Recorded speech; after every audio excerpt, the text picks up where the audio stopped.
Hey everyone! Tonight our journey begins in 13th century Europe, a time when the church held your soul in one hand and your hygiene habits in the other. This was the century where a priest could look you in the eye, sniff the air around you, and declare, "Whoever doesn't stink must be hiding something." Cleanliness was suspicious. Soap? Heresy in bar form. And you're about to be born into a world where staying dirty isn't just a lifestyle, it's a survival tactic. Before we dive nose first into this swamp of sacred filth, if you'd like to support the channel, like the video, subscribe, and comment where you're watching from and what time it is there. I always love knowing who's awake out there, listening to stories of mud, mold, and misguided morals. Now, dim the lights. Maybe light a candle that smells like regret. Because tonight, you're going to be born into a life where stench is safety, and suspicion comes in the form of lavender. You are born into a place that smells like straw, rancid grease, and broken promises. There's no music, no doctor, just muffled screams and the kind of silence that feels more like an accusation than a comfort. Your mother lies on rags, stained with the ghosts of previous births. She screams like she's exercising more than a baby. But what emerges is you, purple, mewling, slippery, a fresh creature in a very old world. The air is thick, not with incense or prayers, but with smoke and sweat and the sour tang of overused humanity. The wooden walls are scorched black by years of cooking fires and worry. There's a chicken nearby. It might be in the room. No one is sure. You breathe reluctantly and instantly regret it. No one bathes you. No one even wipes you down. A wet cloth would only spread the curse deeper. Instead, you're bundled in layers of whatever fabric hasn't rotted yet. The smell becomes part of you. Or maybe you become part of it. Someone sprinkles dried herbs on your chest, maybe mint, maybe mold. An older woman, her skin like bark, her breath worse, mutters a blessing or a warning. Water is feared. Soap is for the rich or the damned. They say too much washing weakens the body, lets demons in through the pores. Clean skin is like exposed flesh, dangerous, tempting. You sleep because you don't know better, and because this is only the beginning. Time passes in wet warmth.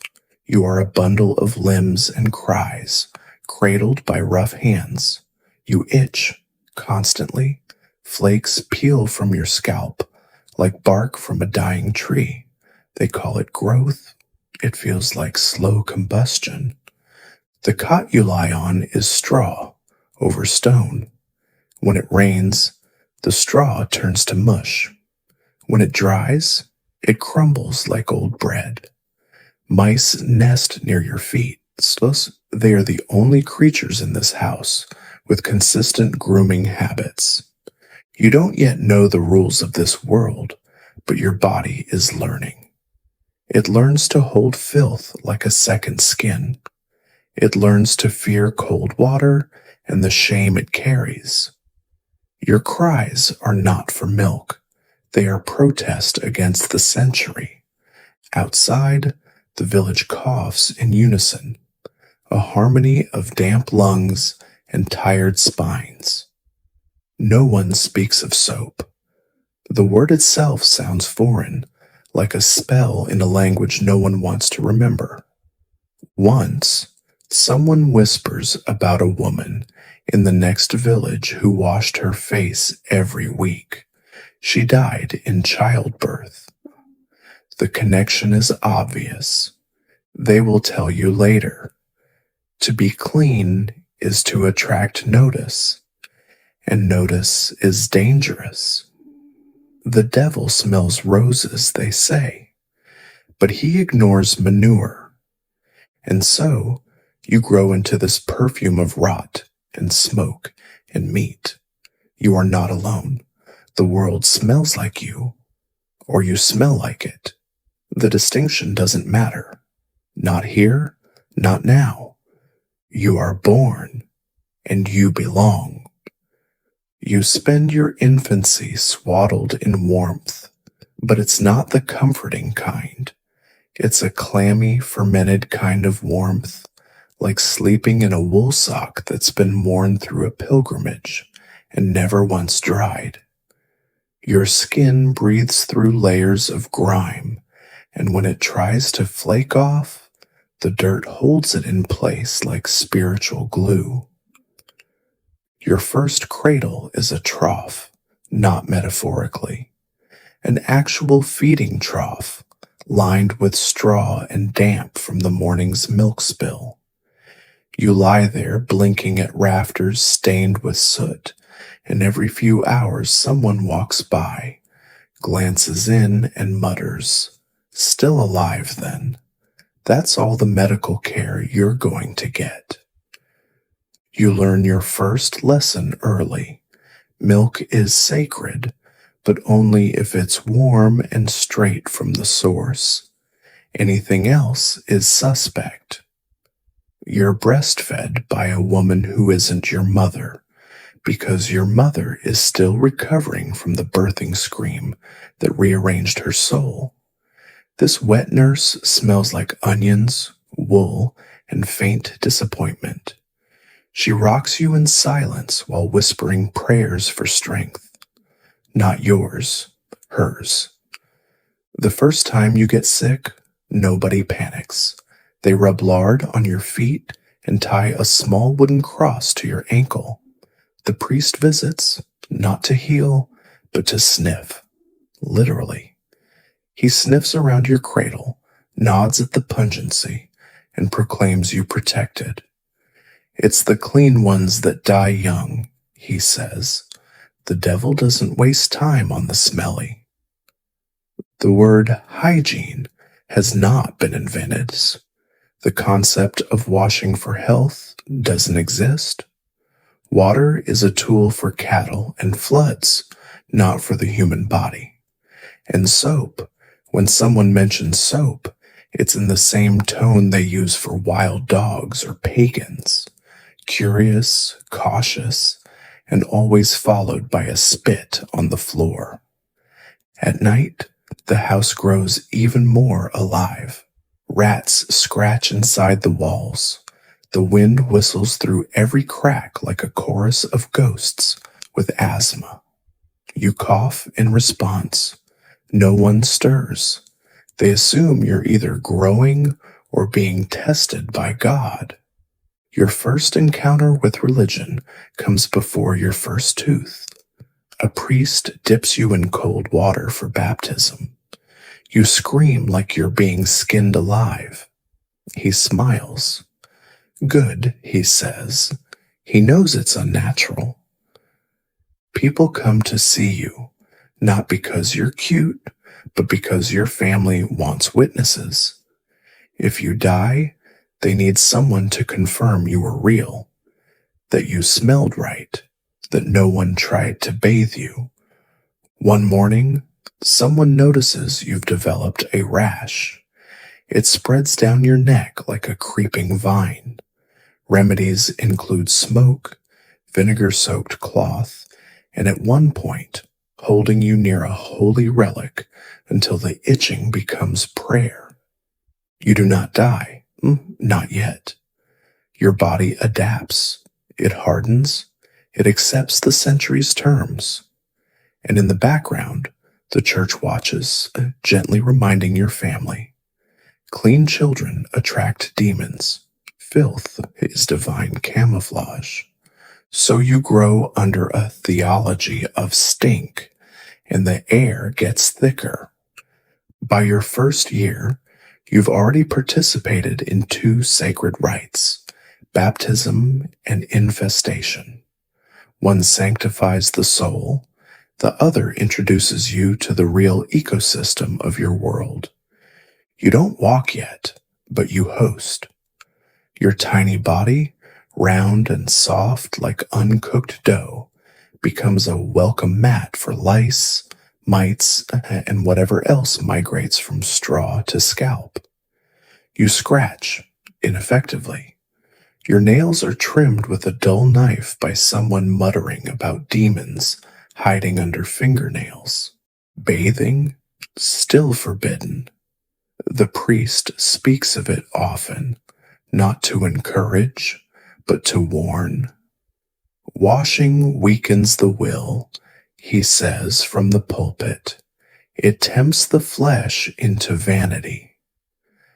At the weekly sermon, your parents nod solemnly. They're not sure what vanity means, but they're certain it's something they can't afford.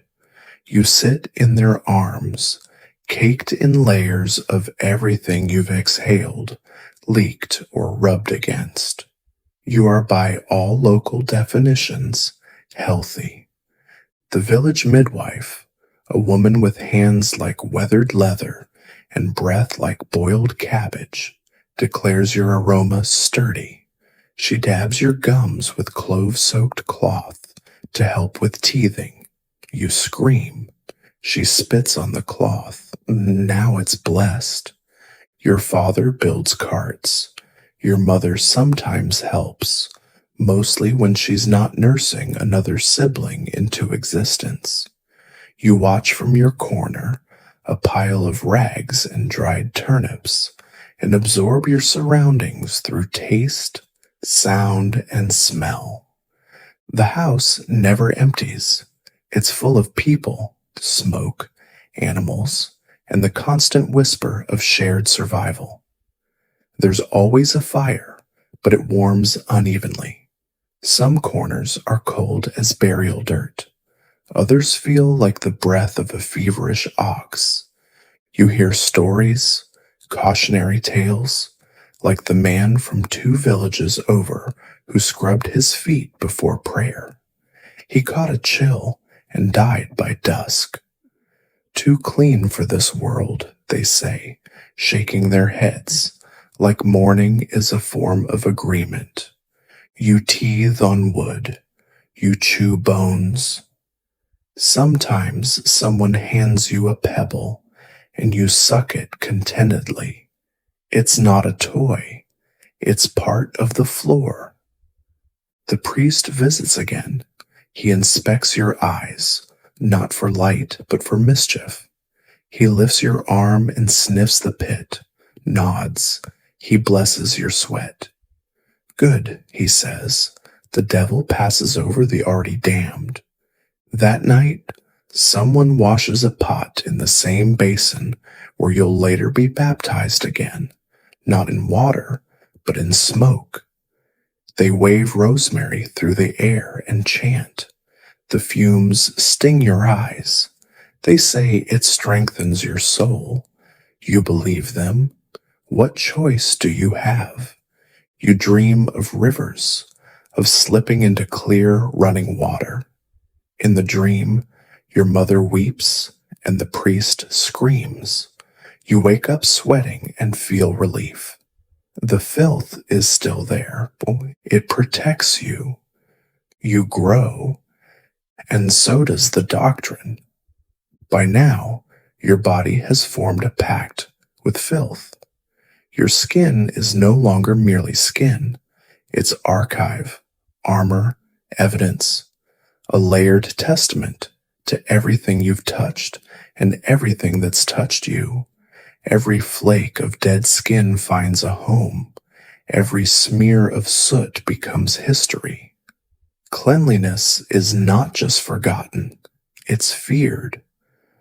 You develop what the elders call the sacred crust, a dark, textured shell under your arms, behind your ears, and between your toes. When a piece falls off, it's not discarded, it's examined, interpreted like a relic. This is a good sign, someone says. His body rejects the weak. Washing is still taboo, but you start to notice that people do wipe, selectively. A finger smudged across a cheek, a quick spit shine to the forehead before prayer. But even this is risky. Too much wiping and someone might start whispering. Trying to hide something, they'll say. What's he trying to look clean for? The priest's sermons evolve. He starts to tell stories, parables, like the one about the woman who dipped her feet in river water every morning. She was found floating one day, face down. The implication is clear. Clean water invites unclean forces. God sees purity in the enduring stench, not in sparkle. You get older, bolder. You start asking questions. Why can't I wash my face? Your mother hushes you with a cloth, not to clean, to silence. You learn that questions about hygiene are dirtier than the dirt itself. One afternoon, you fall into a puddle. Mud gets in your mouth, your ears, your nose. You cry. You're pulled up by a neighbor who smacks you once, not for falling, but for rinsing. Don't let that puddle teach you anything, he grunts. The rules are everywhere, invisible, but enforced. The clean child is suspect. The scented child is vanity incarnate. Even God, apparently, prefers a fragrant offering of sweat and labor. At the market, you see a traveling monk. He wears robes too clean. His feet are wrapped in linens that look white, actually white. People stare. No one speaks to him. You hear a butcher whisper, "He must be a spy, maybe even French." Your education is olfactory. You begin to distinguish between the holy musk of livestock and the treacherous aroma of boiled herbs. Your nose becomes your compass, your shield, and the commandments are clear. Thou shalt not scrub, thou shalt not soak, thou shalt not rinse unless blood is visible. One day, a girl in the village appears with washed hair. Not oil, not herbs, just washed. You stare at her like she's lit from within. The priest pulls her mother aside. There's a quiet argument. Later that month, the family moves. You ask what happened. Someone answers, "The devil hides in bubbles." You're not sure what that means, but you don't ask again. You scratch, you sweat, and you survive. By the time you're 5, you can smell the village before you see it. It's not metaphor, it's geography. A wide, warm haze of breath, mud, iron, and unspoken rules. It creeps over hills and down into the woods. It seeps into bark, into boots, into bread. Even the wolves don't come near. There's the smell of baking, yes, if you stand close to the oven. But behind that, there's always the deeper perfume of soot, of salted meat, of latrines half-heartedly covered with branches. You've learned to recognize whose house you're near by the particular mix of goat, smoke, and skin that clings to its threshold. Your own house smells of boiled cabbage and tired fabric. There's a bucket in the corner for emergencies, which are frequent. It is emptied irregularly and discussed never. You once asked where the smell went when the wind blew it away. Your father said, "To God." He listens. You believe him. The village square is packed dirt. You walk it barefoot, as most do. The earth is warm from feet and sun. You don't think of it as dirty. Dirt is just there. Clean is a concept you only hear in the negative. Don't get clean. Don't let the rain make you soft. Don't let the priest catch you with wet hair. You meet a boy your age who's been to the city. He says they have fountains there, flowing water from stone animals. People wash their hands before eating. You laugh. You call him a liar. The others agree. He stops mentioning it. There's a woman in the village named Isolde.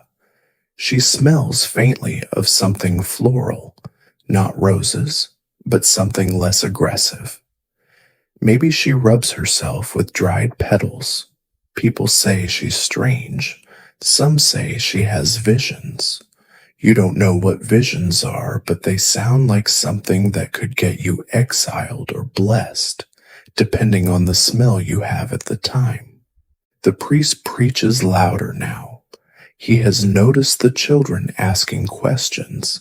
He warns that curiosity is a form of spiritual erosion. Do not wash what God has marked, he shouts. Do not rinse away the suffering he gave you to carry. You start to feel proud of your scent. It is identity, proof. You are poor, yes, but you are spiritually armored. No demon will be lured by you. You smell like labor, like discipline, like unwashed truth. At home, your mother brushes your hair with her fingers. She braids it while humming something tuneless. She checks your scalp, not for beauty, but for signs of infestation. When she finds a louse, she crushes it between her nails and wipes it on her apron. You feel loved. There's no concept of clean versus dirty, only familiar versus dangerous. Anything unfamiliar smells wrong. Anything wrong smells clean. And the village, your world, smells right. You sleep that night to the lullaby of creaking wood, livestock breath, and someone coughing in the next room. The scent of it all presses against you like a blanket woven from everything you've ever known. You are part of the smell, and the smell is part of you. It starts with a cough that doesn't belong to you. Someone down the hall, or the space pretending to be a hall, a breath away from your bed of straw. Then the cough finds you, soft at first, then sharper, hungrier. You sweat through your rags. The heat doesn't come from the hearth this time. It rises from within you. Your eyes feel too large for your head. The world becomes a blur of shadows and wool. Your mother touches your forehead, then pulls her hand back like she's touched fire. She doesn't speak. She just nods at your father, who disappears outside and returns with something wrapped in cloth. Not medicine, a turnip. He peels it slowly while your mother lights a candle and murmurs something that might be a hymn, might be a warning. A neighbor suggests herbs. Another whispers about leeches. The priest arrives uninvited. He looks into your face, sniffs again, and says, "The heat is God's trial. Let it burn through." You hear this from under a haze of delirium. You see stars where there are none. You smell nothing but salt and wool. Then, the unthinkable, your mother takes a cloth, dips it in a bowl of cold water, and presses it gently to your neck. The room gasps. No one says it, but everyone feels it. The cloth is the edge of heresy. Her hand trembles. She doesn't press again, just once, enough to betray centuries of sacred grime. The priest doesn't see, or pretends not to. Your father stands between them, chewing the turnip like it's penance. You drift in and out for days. The world comes in waves, coughs, murmurs, the sound of spoons scraping wood. Your dreams are made of mud and fire. Once you dream of rain that turns to soap. It stings your skin. You wake in panic and smile when you realize you still stink. You're still safe. Your fever breaks. You survive. Everyone says it was the prayers, the turnip, the heat itself. No one mentions the cloth. Your mother avoids your eyes for days. You love her even more.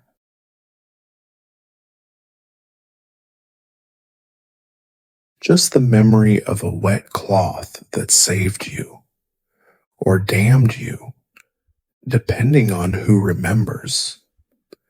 The next Sunday, the priest's voice cuts sharper than usual. He stands in the same raised nook of the chapel, where the wood beneath his feet has grown slick with sweat and incense. But today, there's something new in his eyes.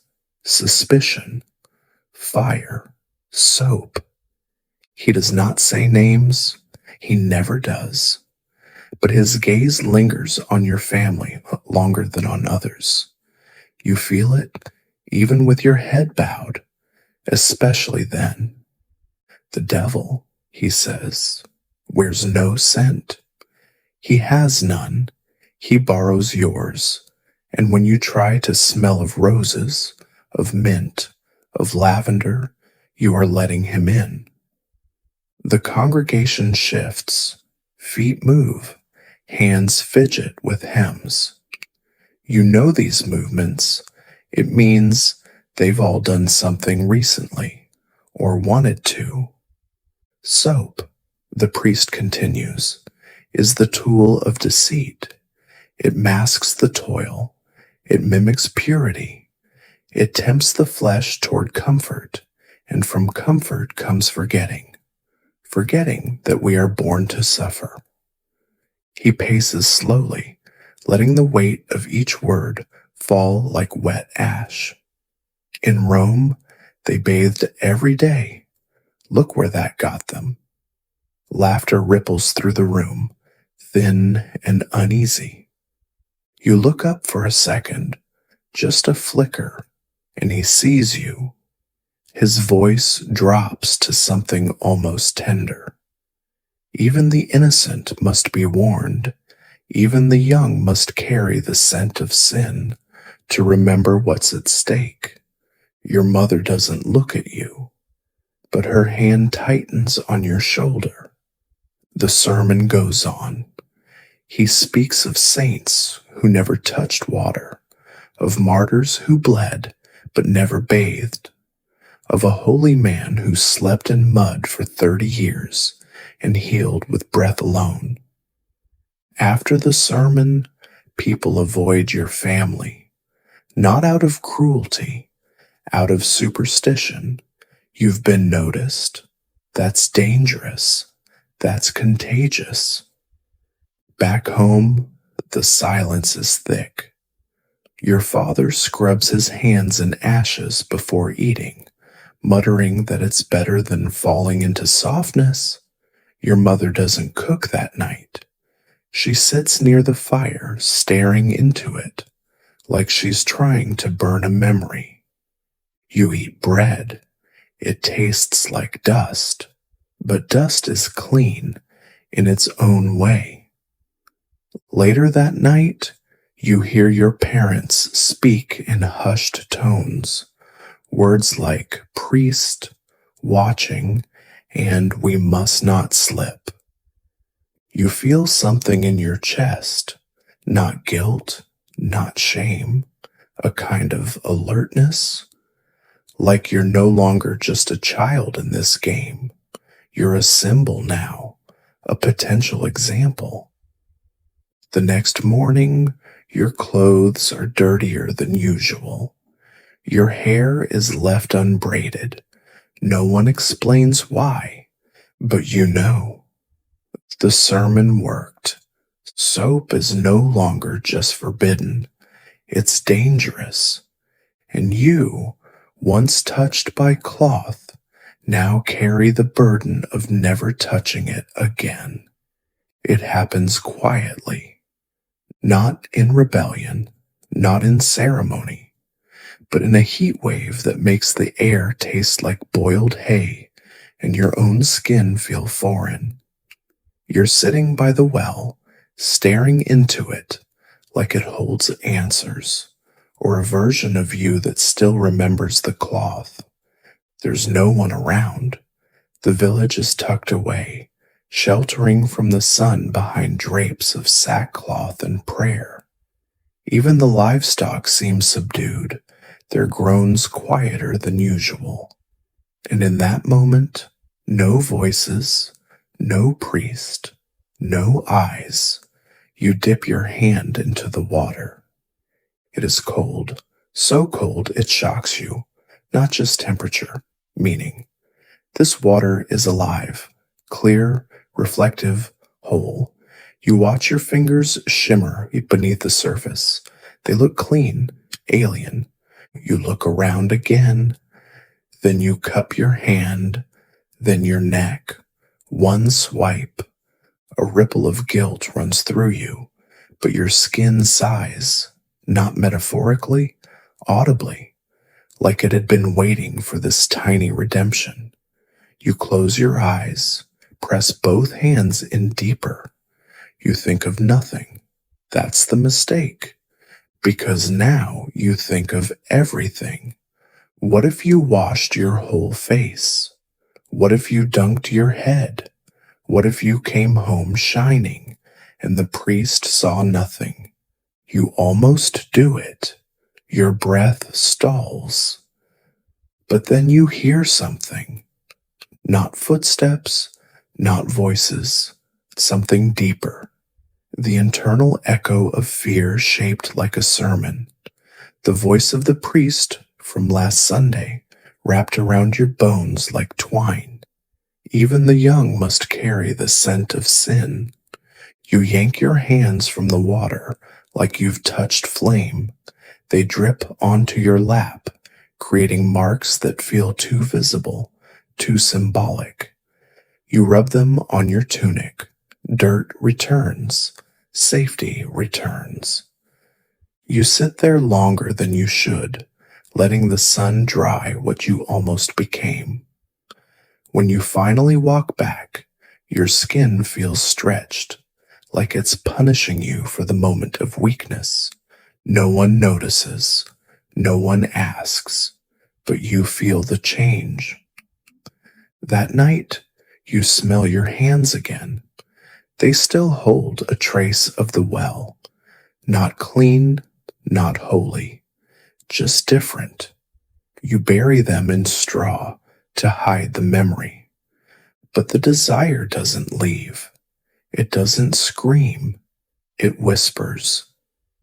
What if next time you did more? What if you actually bathed?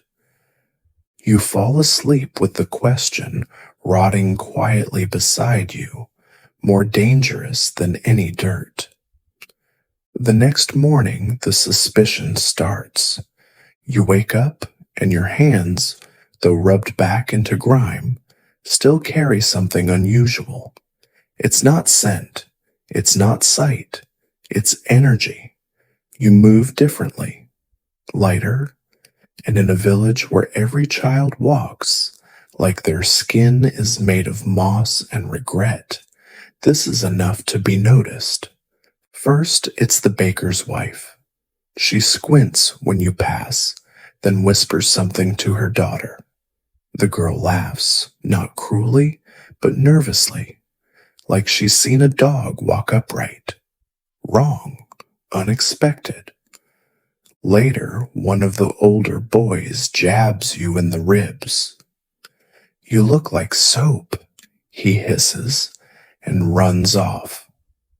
That evening, while you're gathering firewood, two women watch you. One sniffs the air. It could be your imagination. You hope it is. It's not. At supper, your father grunts more than usual. Your mother serves food in silence. She doesn't touch your hair. After the meal, the priest visits, not for sermon, for inspection. He walks in like a storm in sandals, doesn't greet, doesn't ask, just stands in front of you and lowers his face close, too close.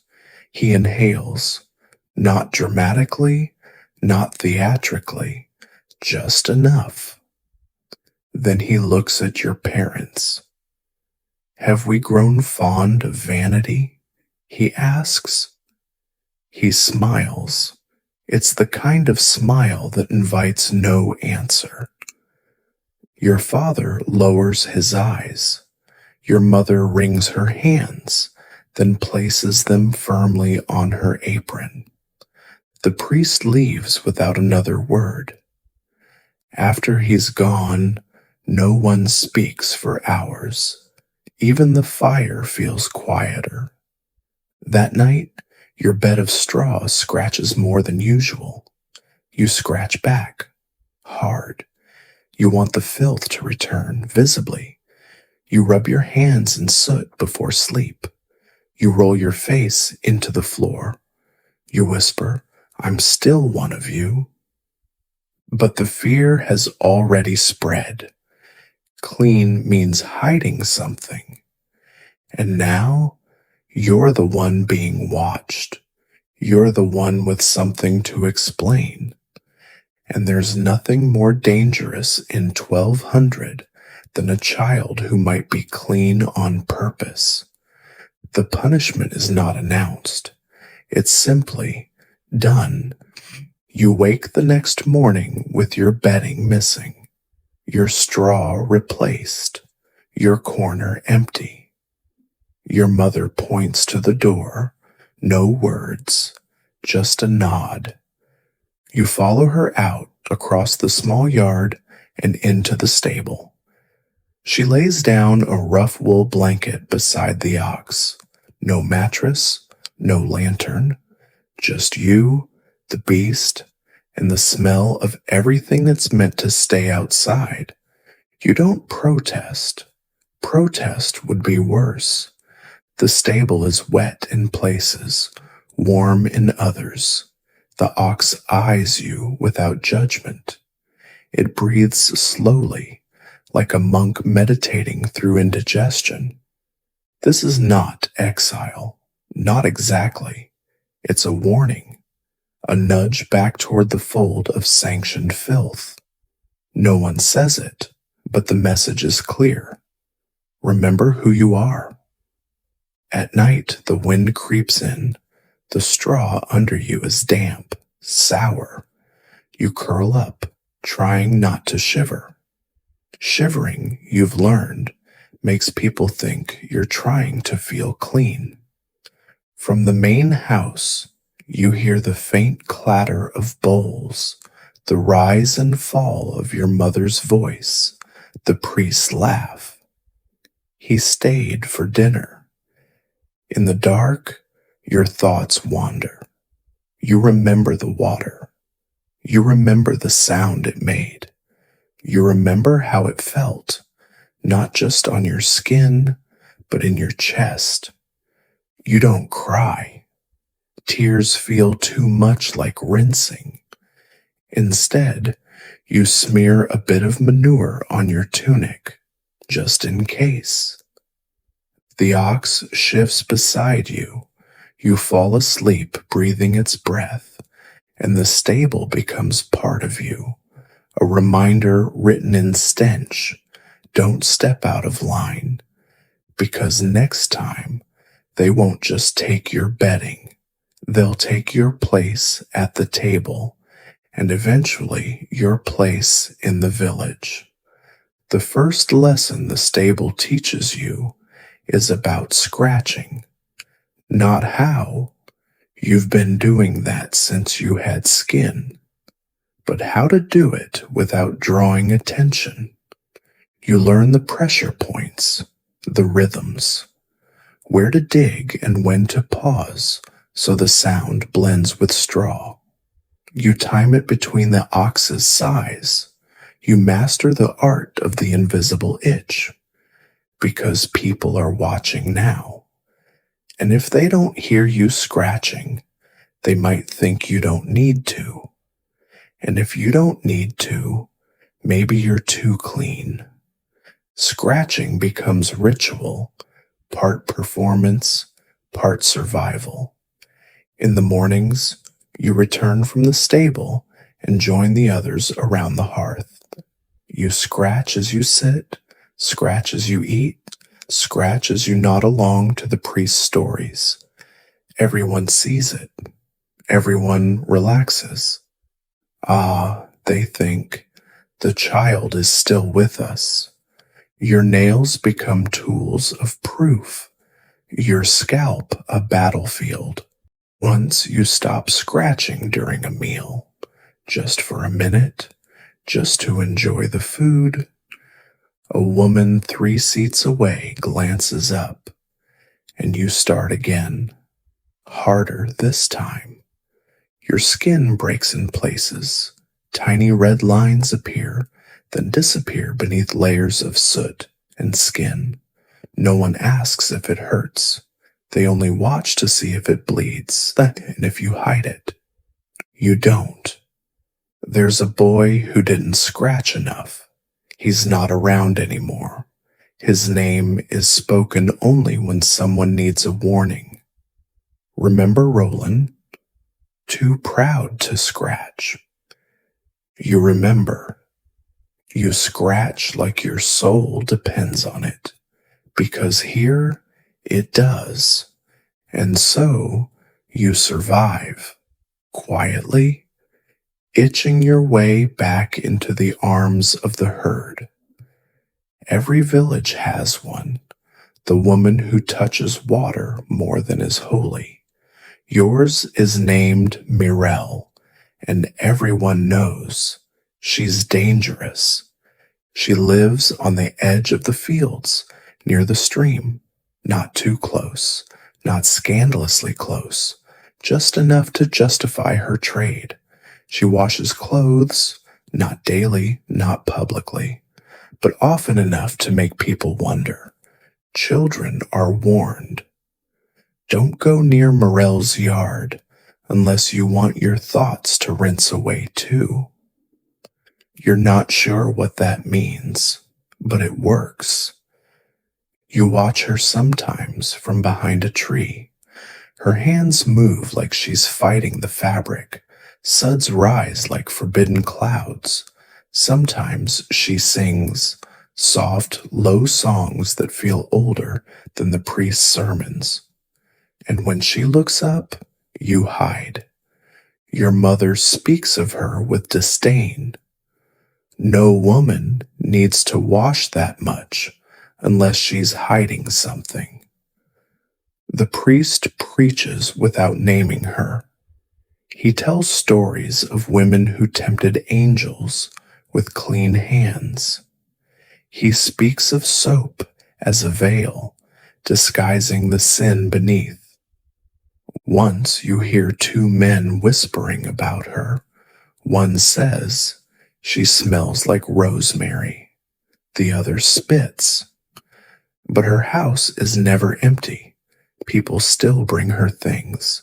Quietly, at dusk, they want clean shirts for weddings, blankets rinsed after death, but always in secret, because public cleanliness is public accusation. You don't speak to her, but one day You walk by and she looks at you, not through you, at you, and you feel it, the weight of that gaze, not judgment, not suspicion, recognition. She knows. She knows you touched the water. She knows you dream about it. She knows your hands itch not from lice, but from restraint. You hurry home.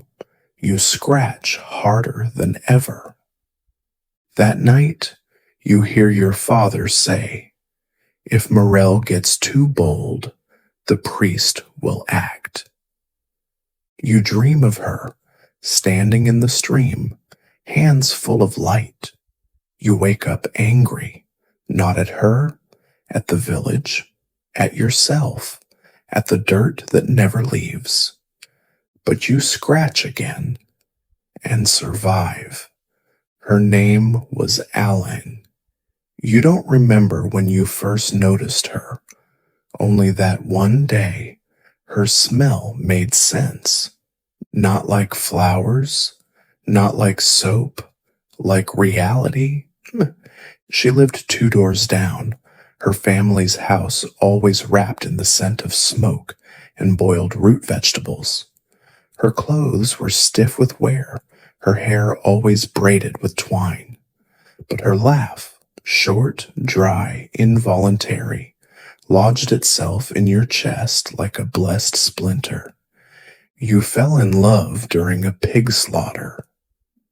She was watching with the others, face stoic. But when the pig squealed, she winced and whispered, "That's what I imagine the devil sounds like when you pour vinegar on him." You snorted. She looked at you, and in that second, everything changed. You started standing closer in the chapel, trading crusts of bread. She scratched her arms in the same rhythm as you, a silent syncopation of shared endurance. She never questioned the rules, but sometimes she smiled like she was rewriting them inside. One evening, while walking home, you told her about the well, about touching the water. You expected fear, or disgust, or silence. She said, "Did it feel like flying?" You didn't answer. You didn't need to. The next week, you found a dried sprig of lavender in your satchel. No name, no message, just scent. You didn't tell anyone. You crushed it between your fingers at night, breathing in memory.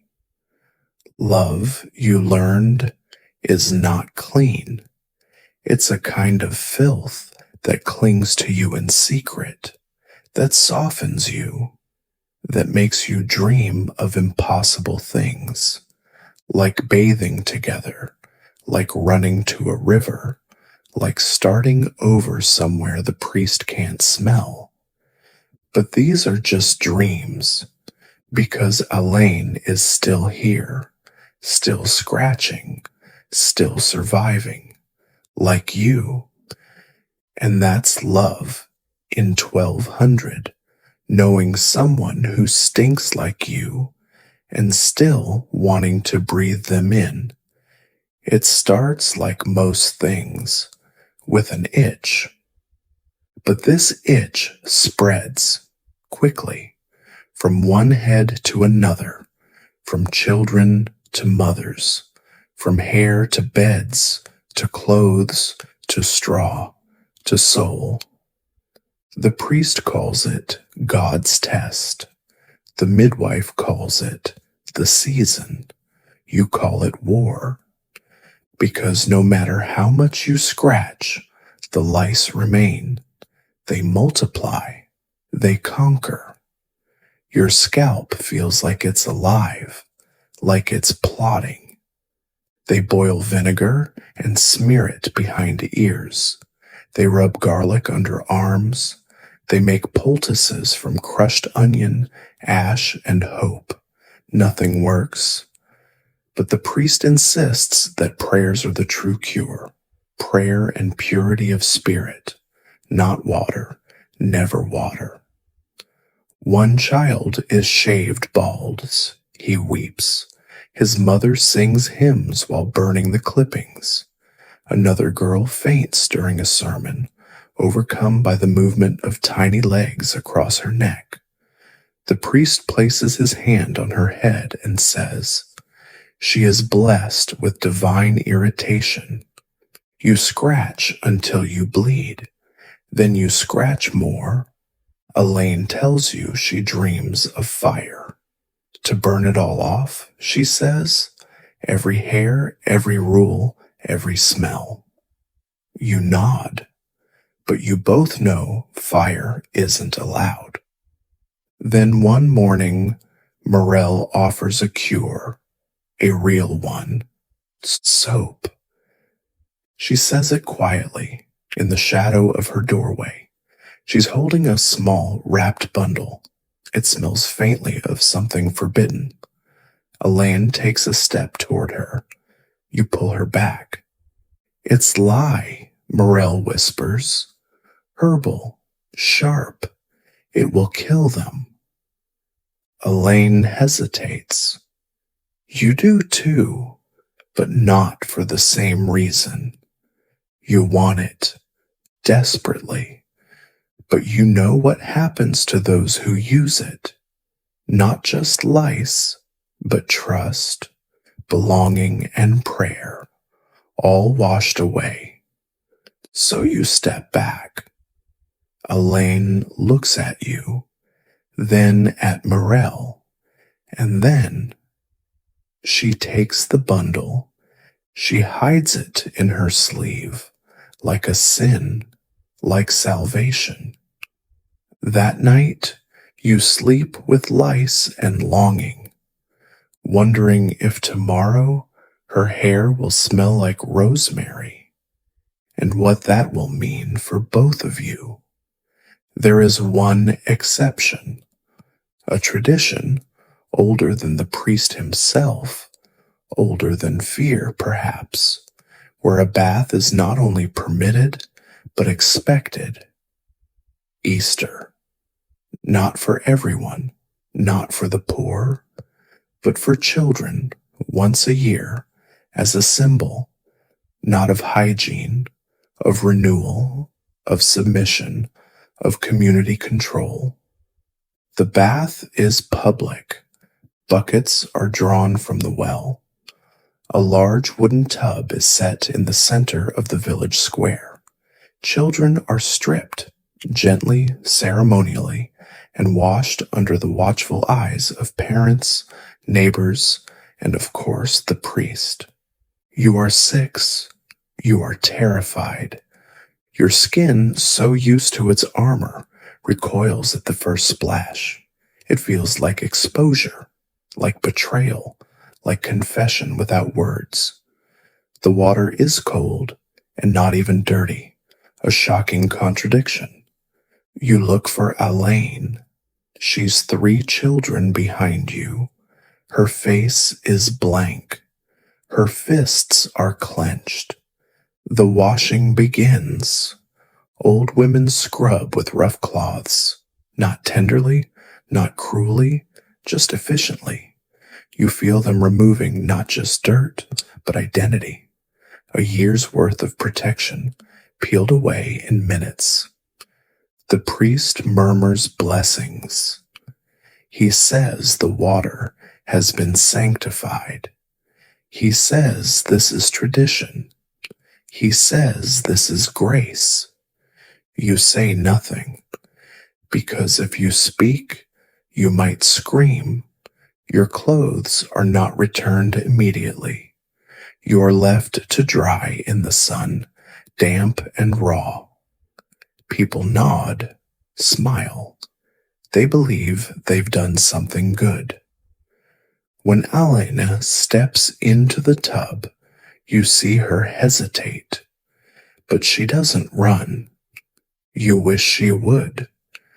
That night your skin feels new and wrong, too smooth, too vulnerable. You can't sleep. The smell of soap, faint but unmistakable, clings to your hair like shame. Your mother says you look like an angel. You feel like a ghost. By morning, you are back in your old tunic. You roll in straw. You smear ash behind your ears. And silently, you promise your skin, never again. He arrives without warning. A figure in dark robes and clean sandals, walking into the village like he owns the sun. He says he's from the north, sent to observe, to bless, to test. The priest welcomes him with nervous cheer. The villagers bow too deeply. You just watch. You've learned that new people mean new rules, or worse, new questions. The monk doesn't smile. He sniffs at everything, at the bread, at the hearth, at the well, and then at the children. He lines you up after evening prayer. You stand shoulder to shoulder with Alon, with Rico, with every child scrubbed clean weeks ago, and now back to rightful dirt. He walks past, inhaling, not with disgust, with calculation. You feel him pause near you. Too long. He doesn't speak, just moves on. That night, rumors swirl. Someone says he's here to find heretics. Someone else says he's a healer. One old woman says he smells like soap. Everyone stares at her. She spits. The next day, he calls a gathering. He speaks of temptation, of scents that lead astray. He warns of places where soap is used as greeting, where lavender flows like wine, where water is not feared but wasted. The villagers gasp. Some weep. Then his voice softens. But here, he says, I find strength. You are a people of musk and virtue. The priest beams, but you don't relax, because the monk looks at you again, not with anger, with curiosity, like he knows you almost escaped, like he sees what the others choose not to smell. Later, he visits homes. He asks questions about dreams, about impulses, about secret rituals of rinsing. He never accuses, but the questions burn longer than the answers. When he leaves, the village exhales in relief. The priest preaches louder than ever, and you feel the itch return, but not on your skin, in your chest, a restless, fragrant ache. It wasn't courage, it was vinegar, left unattended on the windowsill, sharp, acrid, clean in a way that didn't count as soap, not quite a sin, more like a loophole.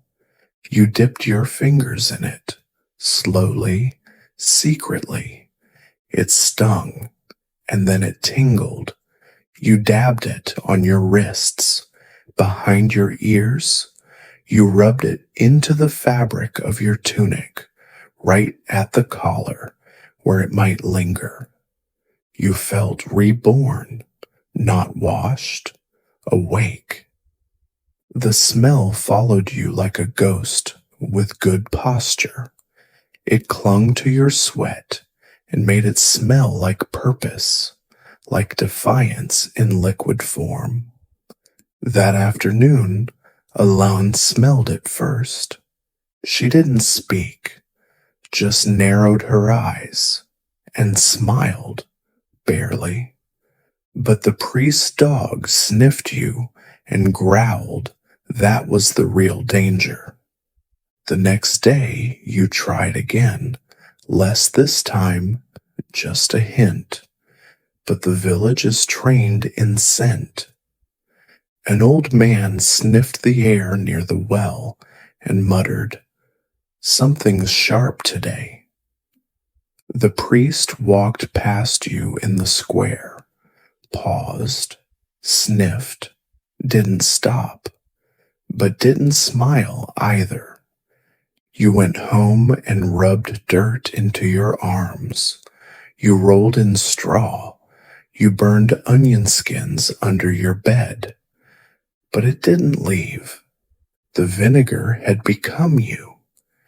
And in that moment, you understood something. You don't have to bathe to be dangerous. You just have to smell like you thought about it. And now everyone else knows you did. Her name was Gertrude, a widow, quiet, lived by the orchard with 2 goats and a reputation made of silence. No one really noticed her until the day she died. They found her lying in her doorway, eyes open, face clean, too clean. But that wasn't the problem. She smelled good, not sweet, not floral, just good. Like herbs had been steeped into her skin, like leaves had blessed her pulse, like she'd dared to steep her body in more than guilt. The children said she smelled like summer. The priest said she smelled like rebellion. At first, people mourned, brought bread, whispers. But then someone, probably the priest, checked her wash basin. It had soap, real soap. They found rosemary, lavender, animal fat, ash, handmade, hidden. And just like that, mourning turned to judgment. The priest gave a sermon the next morning. She chose scent over salvation. Then they burned her, not as punishment, as warning. You watched from a distance. Elaine gripped your hand so hard it left marks. The fire smelled like bread, like oil, like her. You didn't cry because part of you understood. Gertrude didn't die of old age. She died of cleanliness. And in your village, that's a form of pride. And pride burns. Long after the fire faded, her scent lingered in the air, in your sleeves, in the idea that maybe, just maybe, she wasn't wrong. That night, you dream of water, not a bowl, not a tub, a river, wide, cold, fast. It carries light like glass. It sings. In the dream, you are not afraid. You walk straight into it. The current welcomes you like a home you forgot you had. You dive. You float. You shed. Dirt lifts from you like memory. Skin peels like bark. You laugh, loud, full, real, and no one stops you.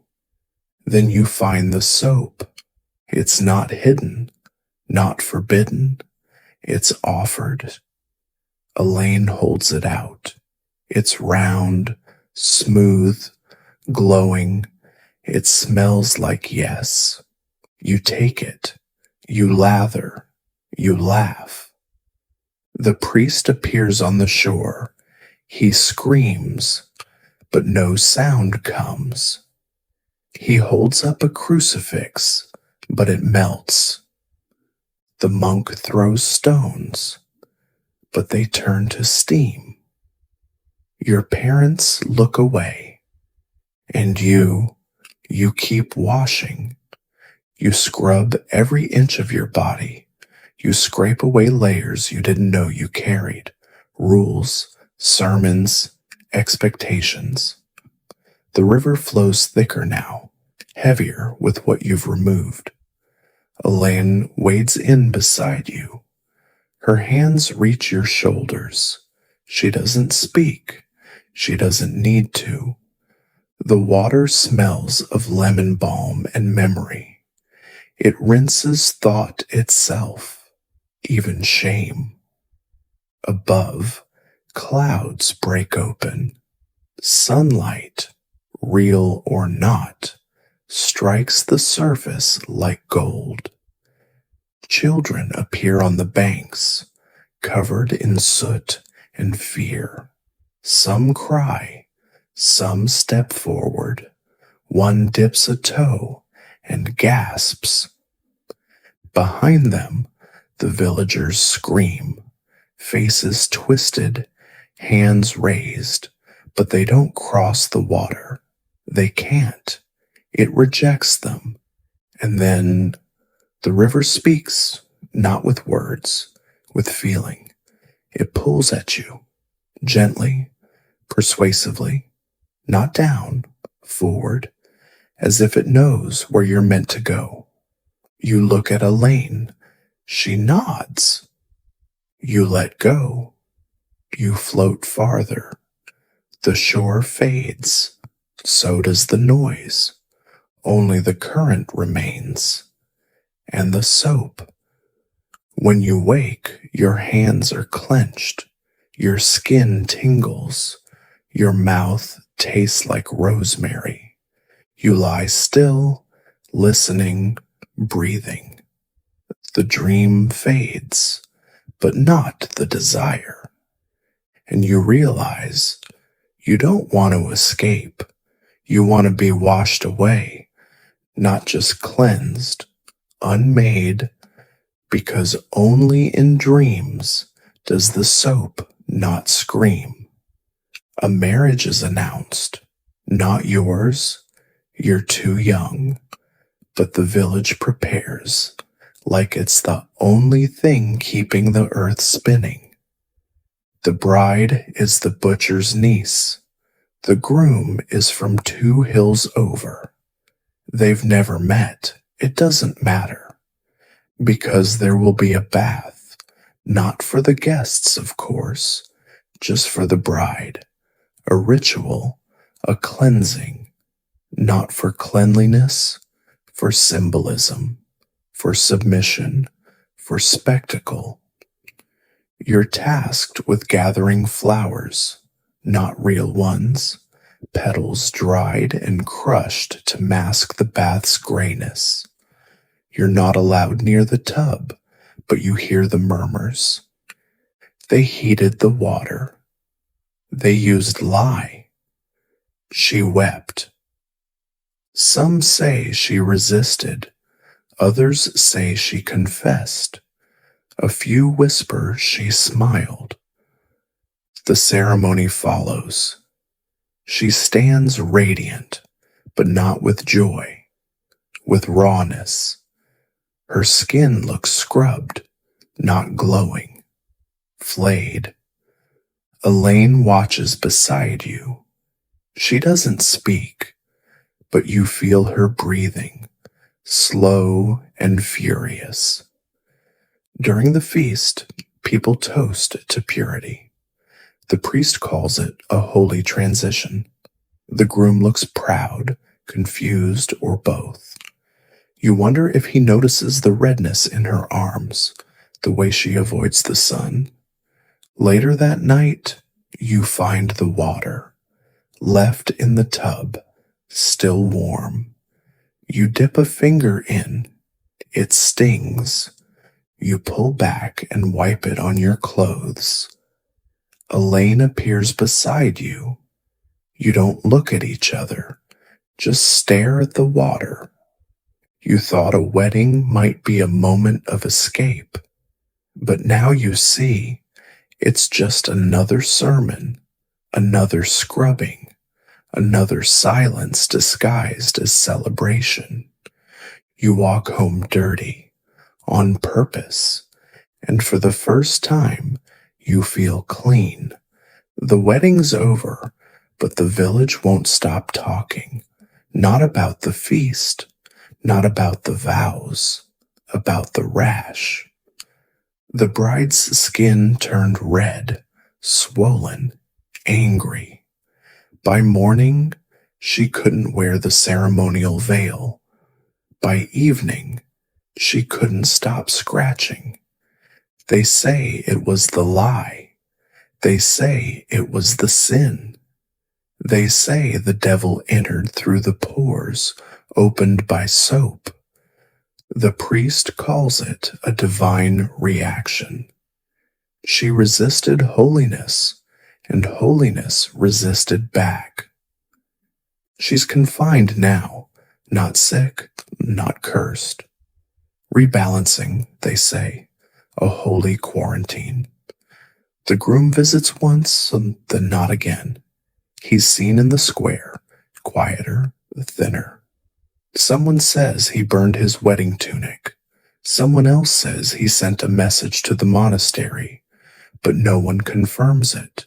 No one asks too much. In this village, curiosity can smell like heresy. You hear her at night, screaming, sometimes whispering, sometimes singing. It's not a melody you recognize, but it curls into your dreams. You wake with words on your tongue that you didn't know you knew. The children imitate her in the fields. The parents don't stop them. They laugh when the kids scratch at invisible itches and wail in mockery. They say, better they play with sin now so they fear it later. Elaine carves a stick in silence. You don't ask why. She's been doing it since the wedding, shaving thin strips from a branch like she's sculpting a thought too fragile to say aloud. The priest's sermons get louder, sharper. He warns of symptoms, of ideas that spread faster than boils, of dreams that can rot a soul from the inside. No one speaks of soap anymore. They speak of the incident, of what happens when people get ideas. At night, you sit by the well, hands on your knees, looking at the water and thinking, maybe she wasn't resisting. Maybe she was reaching for something cleaner, not skin, truth. And maybe the rash isn't punishment. Maybe it's awakening. Maybe it's a shedding of layers not meant to be worn forever. You see her once more in the doorway of her home, wrapped in cloth, face pale, lips cracked. But her eyes are brighter than you've ever seen. She doesn't wave. She doesn't blink. She just stares, not at you, through you. Elaine stands beside you. She whispers, what if we scrubbed until nothing was left? You don't answer, but your skin begins to itch, not from lice, from hope and something else, a new kind of fever, one that doesn't burn with sickness, but with possibility. The village is sick with fear, but under your skin, something is healing. Time shifts like thick mud underfoot. The village moves on. It always does. Crops need tending. Tools need sharpening. Souls need binding. But something lingers, like smoke after a burn, a smell, a warning. You don't see the bride again. Some say she went to live with the nuns. Others whisper that she walks into the forest at night and talks to the trees. The priest calls her a lesson, a caution made flesh. No one dares ask what the lesson actually is. And then your mother gets pregnant. Again. The house grows quieter, heavier. The air shifts, not in joy, in ritual. The priest visits more. He speaks softly. He places herbs near the door, not to bless, to guard. Pregnancy is a sacred state, not because it brings life, but because it holds death so close. Your mother smells different, less like labor, more like tension. She eats less, sleeps more, whispers to her belly. Her skin turns dry, then red, then papery. The midwife says, "This is good." She's shedding, becoming more vessel than person. You watch her sit near the fire, unmoving for hours. Once you bring her water. She flinches. She apologizes, says, "The child must not be rinsed from within. You don't understand." But you nod. Elaine visits, brings dried flowers, a few slices of root. She and your mother don't speak much, but they sit together like they're remembering something they were never allowed to say. The house smells of smoke, skin, and slow fear. Your father is more distant now. He sharpens tools that don't need sharpening. He watches the sky too long. You catch him once, holding a bit of cloth under his nose, one that smells faintly of lye. He burns it. The priest arrives on a Wednesday. He declares that the child must not be born into uncertainty. He tells your mother, "You are holy, but fragile. Do not seek comfort. Comfort corrupts." She nods, but her eyes are distant. You start dreaming of a baby crying, not in your house, but in the well, echoing, calling you. Elaine says that maybe the child will be born clean, that maybe this will change everything. You want to believe her, but then you see your mother pressing ash into her belly, whispering something over and over. Dirt to protect, dirt to protect, dirt to protect. And you wonder if anyone, even newborns, can ever leave this place unmarked, unsoiled, unscented, or if even the first breath is already fouled by fear.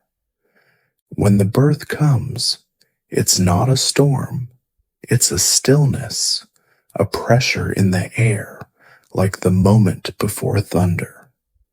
You feel it before anyone speaks. Your mother goes into labor without sound. She does not scream. She grips the frame of the bed like it's trying to leave her. Her breathing is shallow, careful, as if even pain should be quiet. The midwife arrives with bundles of cloth and a face carved from decades of not blinking. She nods, says, "This will be fast." You're sent outside, not far, just to the edge of the house. You hear everything. A low moan, a shift in wood, a silence so thick it becomes a sound of its own. And then the baby cries. You cry too. You don't know why. The priest arrives before the afterbirth, as if summoned by the scream, as if waiting. He blesses the door. He blesses the child. He blesses your mother's sweat. And then he says, the child must not be washed. Everyone nods, even the midwife. It is born already wrapped in holy oil. To remove it would be to insult the suffering.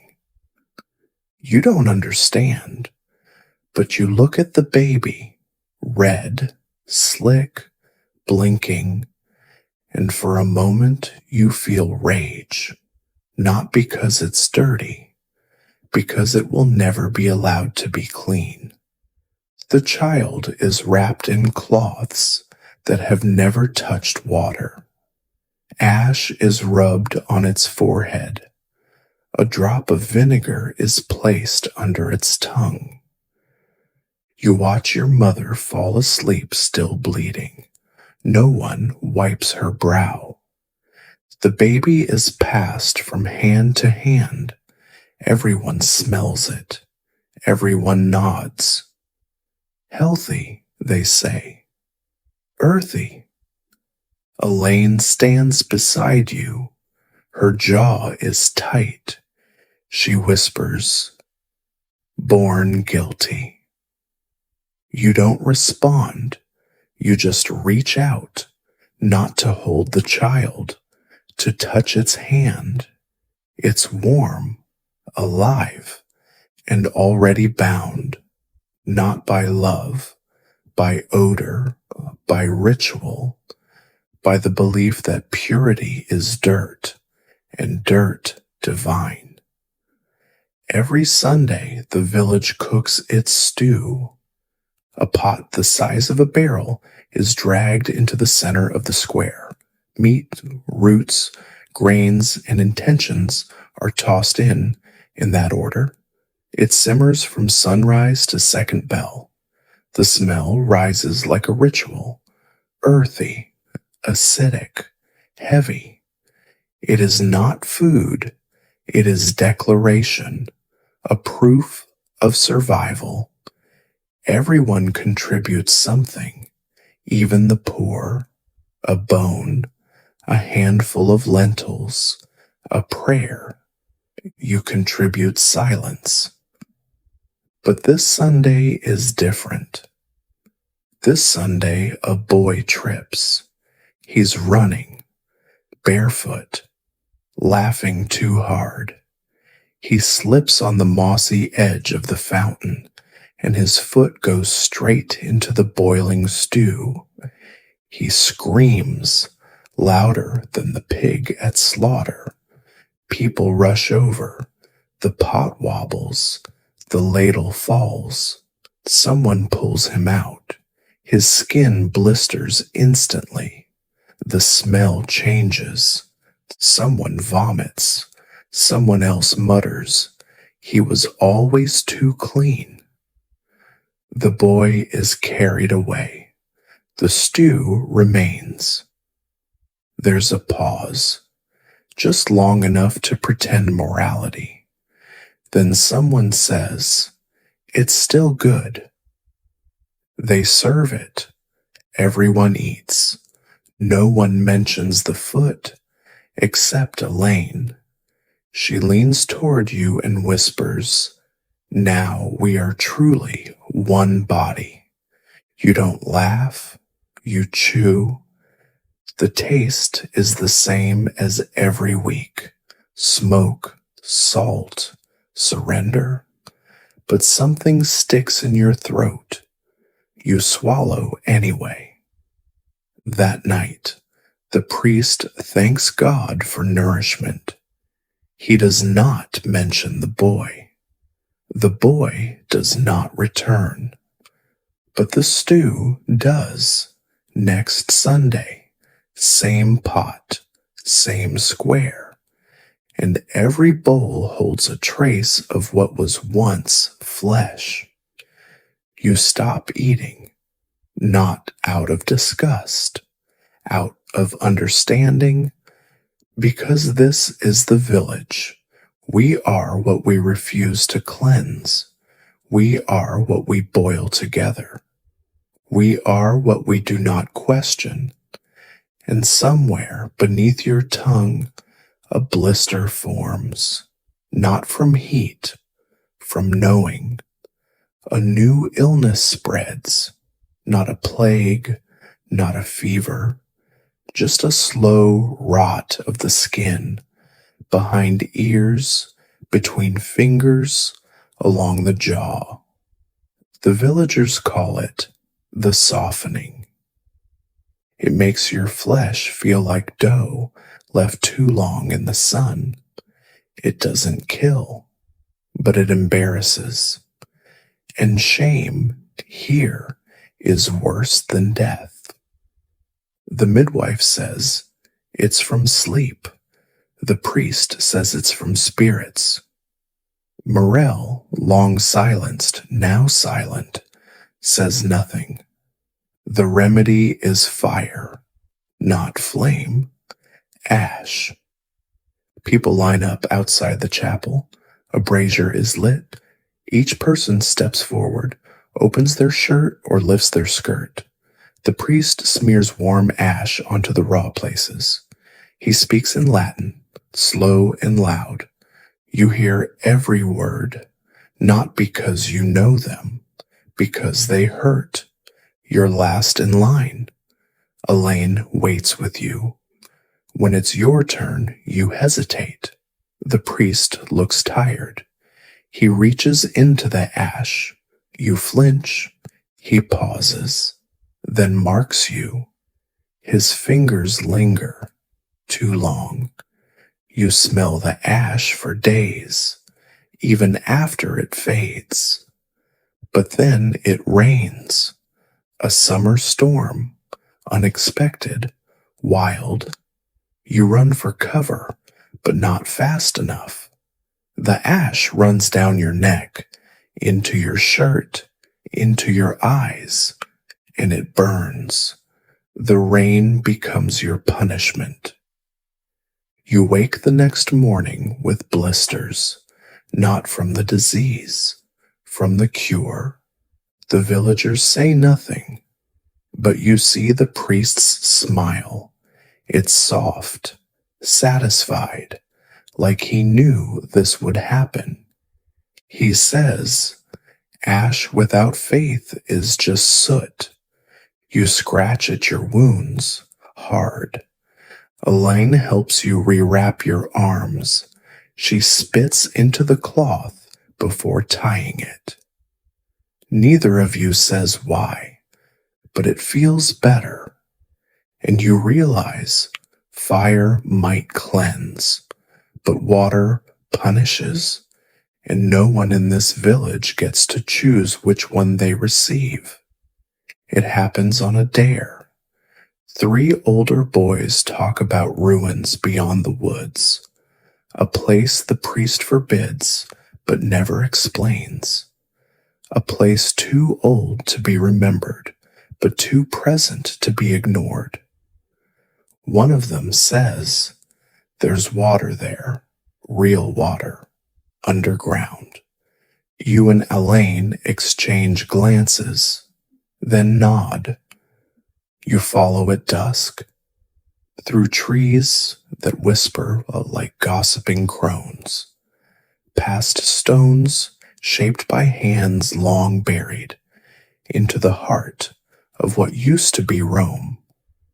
The bathhouse is broken, sunken, half swallowed by moss and time, but the pool remains, dark, still, wide.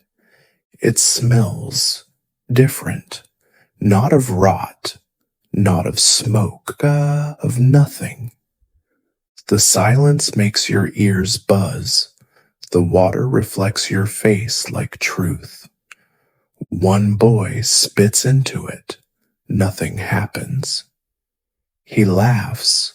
Another throws a rock. It sinks. No ripple. He goes pale. Then they run. You and Elaine stay. She kneels. touches the surface, gasps. You kneel beside her and see it, carvings along the rim, figures bathing, laughing, praying, not with fear, with joy. This was a holy place, a forgotten church of flesh and water. Elaine whispers, "Why did they stop?" You answer before you think, "Because clean people are harder to control." The moment echoes, then breaks. You both lean closer, closer. Then a noise, a branch, a cough. The priest, a fox. You run, fast. Don't look back.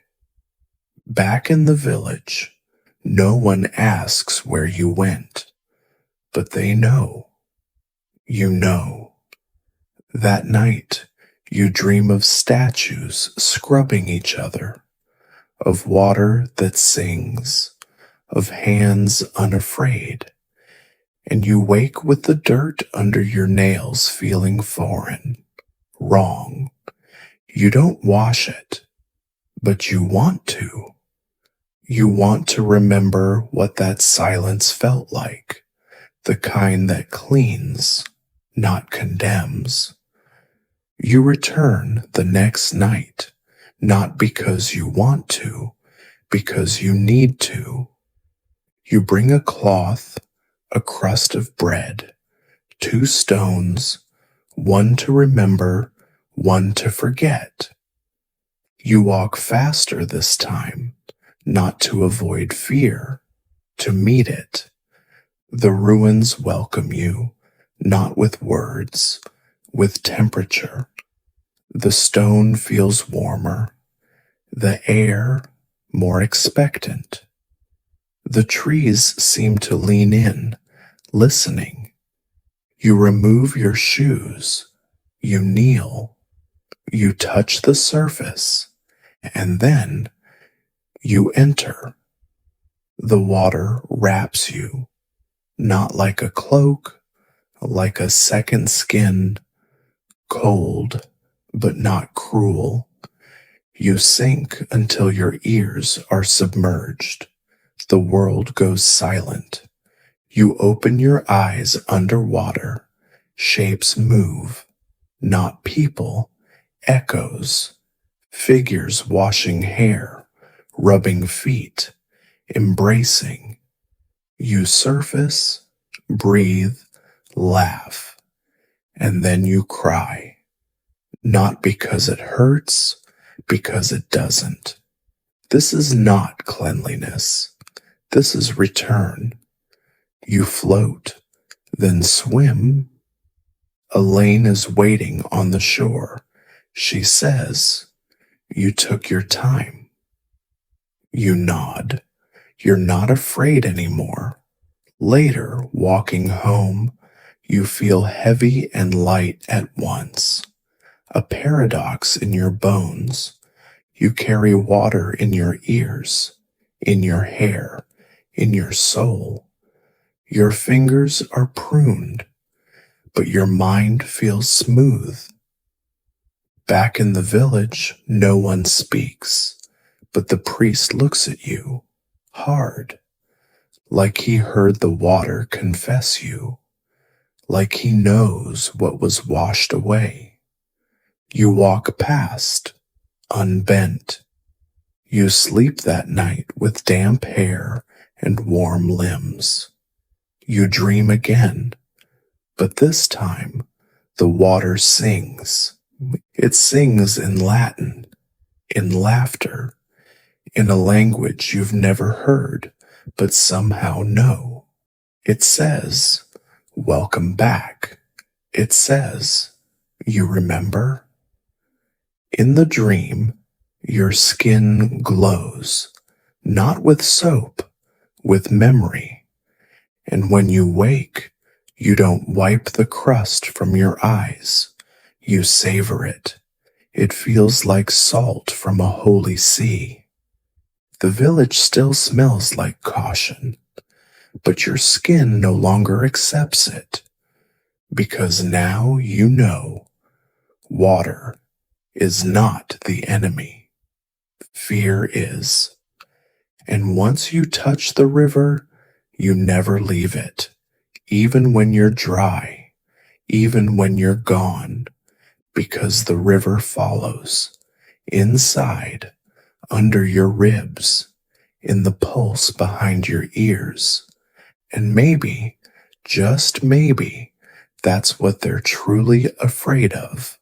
Not soap, not water, but memory, and the way it smells when it returns. The next day, Elaine doesn't speak. She walks with you to the edge of the village, sits in the shade, chews a root she hates, but says nothing. Her silence is louder than the bells. When the sun drops, she nods once, and that's enough. You follow again. No boys this time. No noise. Just the two of you, back to the ruins. The bathhouse is waiting.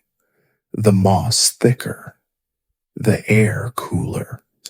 It smells faintly of iron and moss. Alive. She removes her shoes, rolls up her sleeves, steps into the water. You hold your breath. Nothing happens. No fire.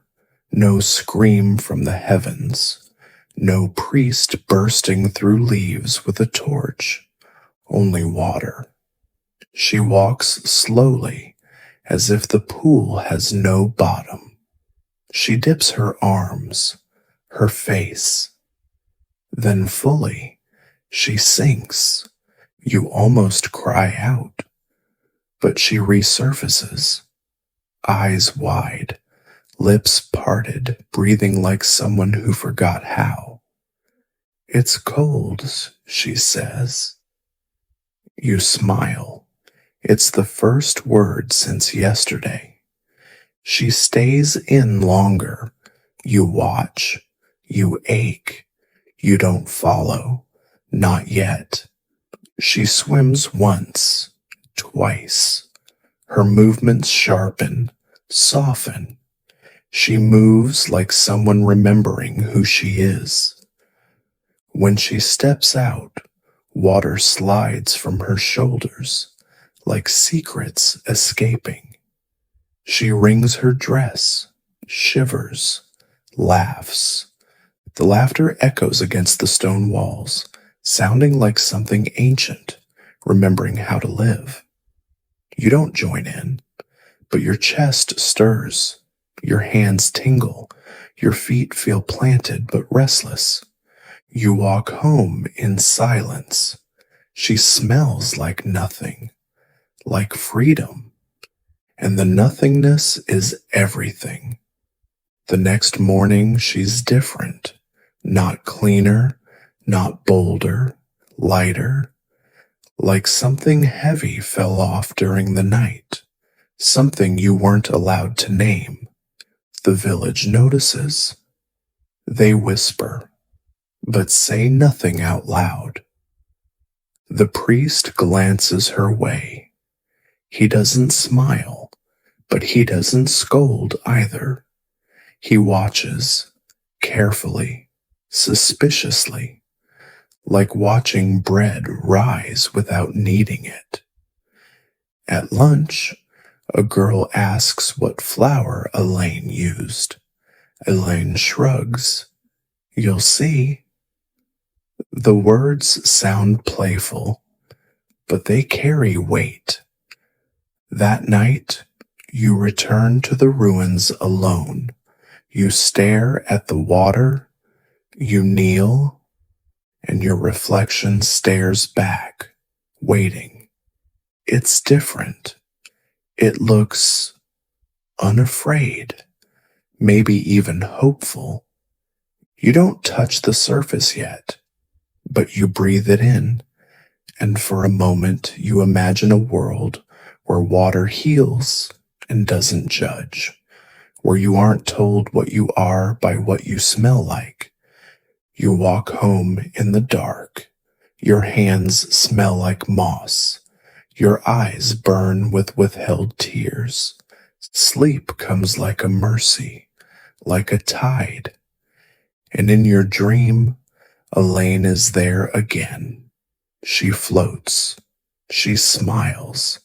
And behind her, something blooms. Not flowers, possibility.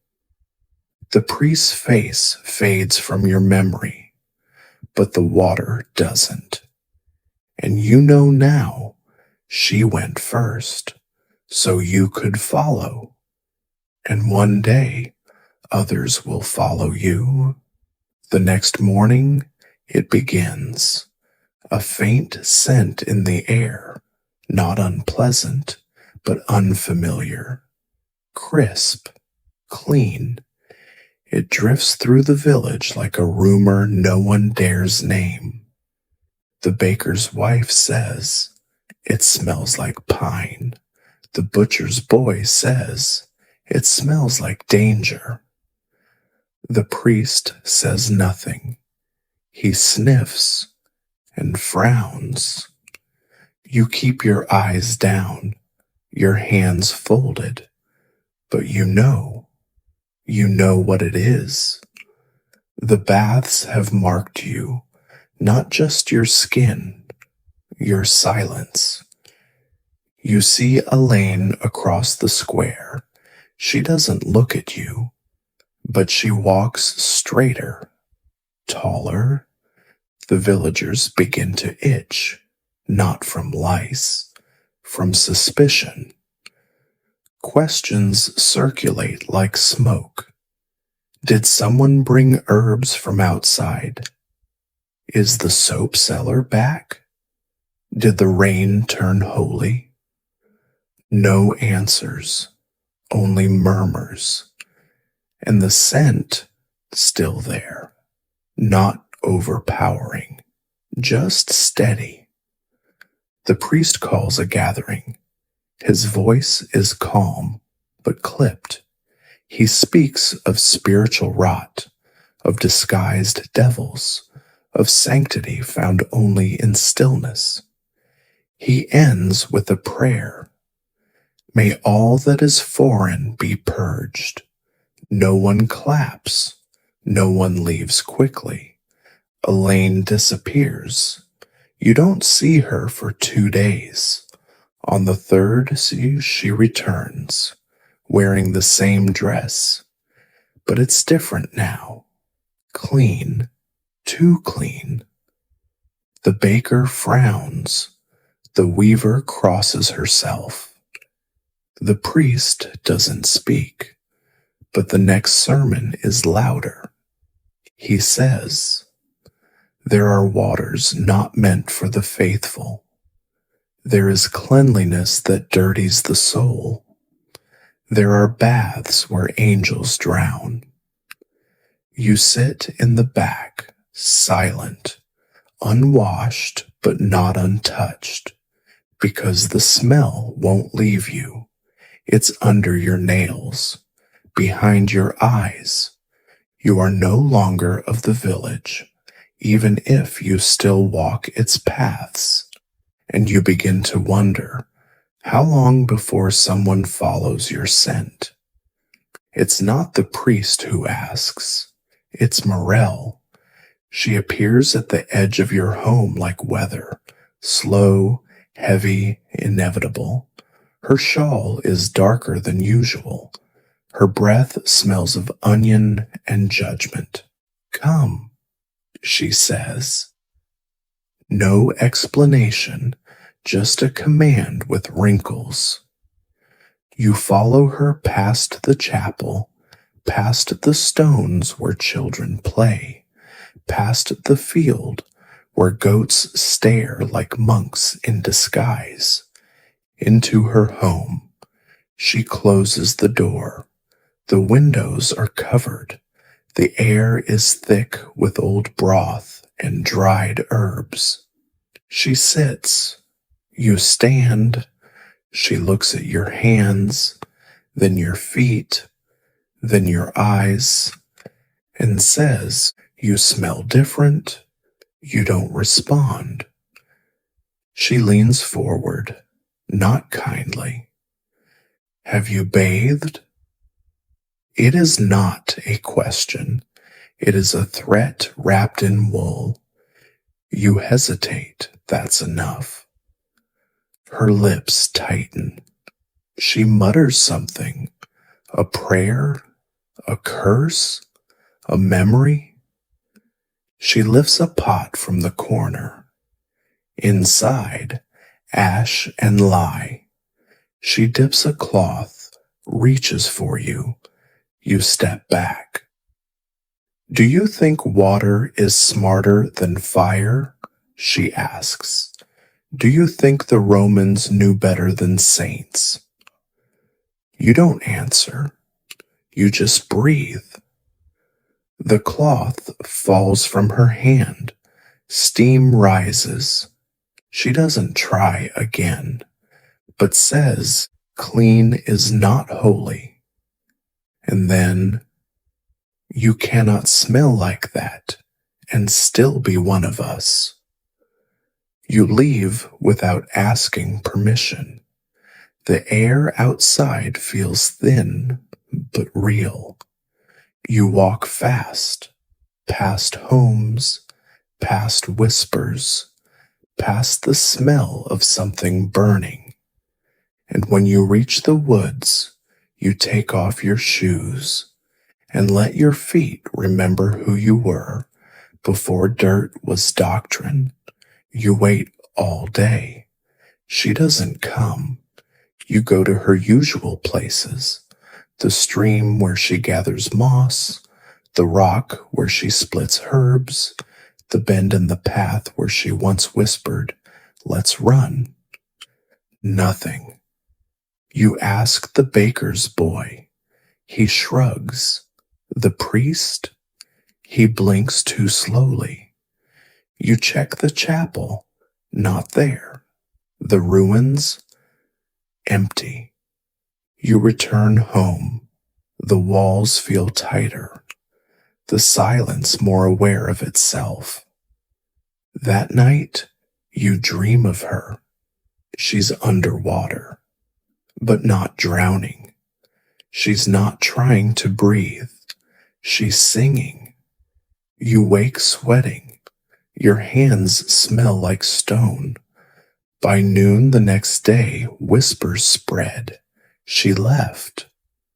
She was taken. She was cleansed too far. You don't believe any of them. You go back to the baths. You call her name. It echoes, but it doesn't return. You sit on the edge of the pool. You whisper, "I'm still here." You wait until night. Nothing. The wind feels colder now. Or maybe it's just lonelier. You dip your hands in the water. It stings today, like memory.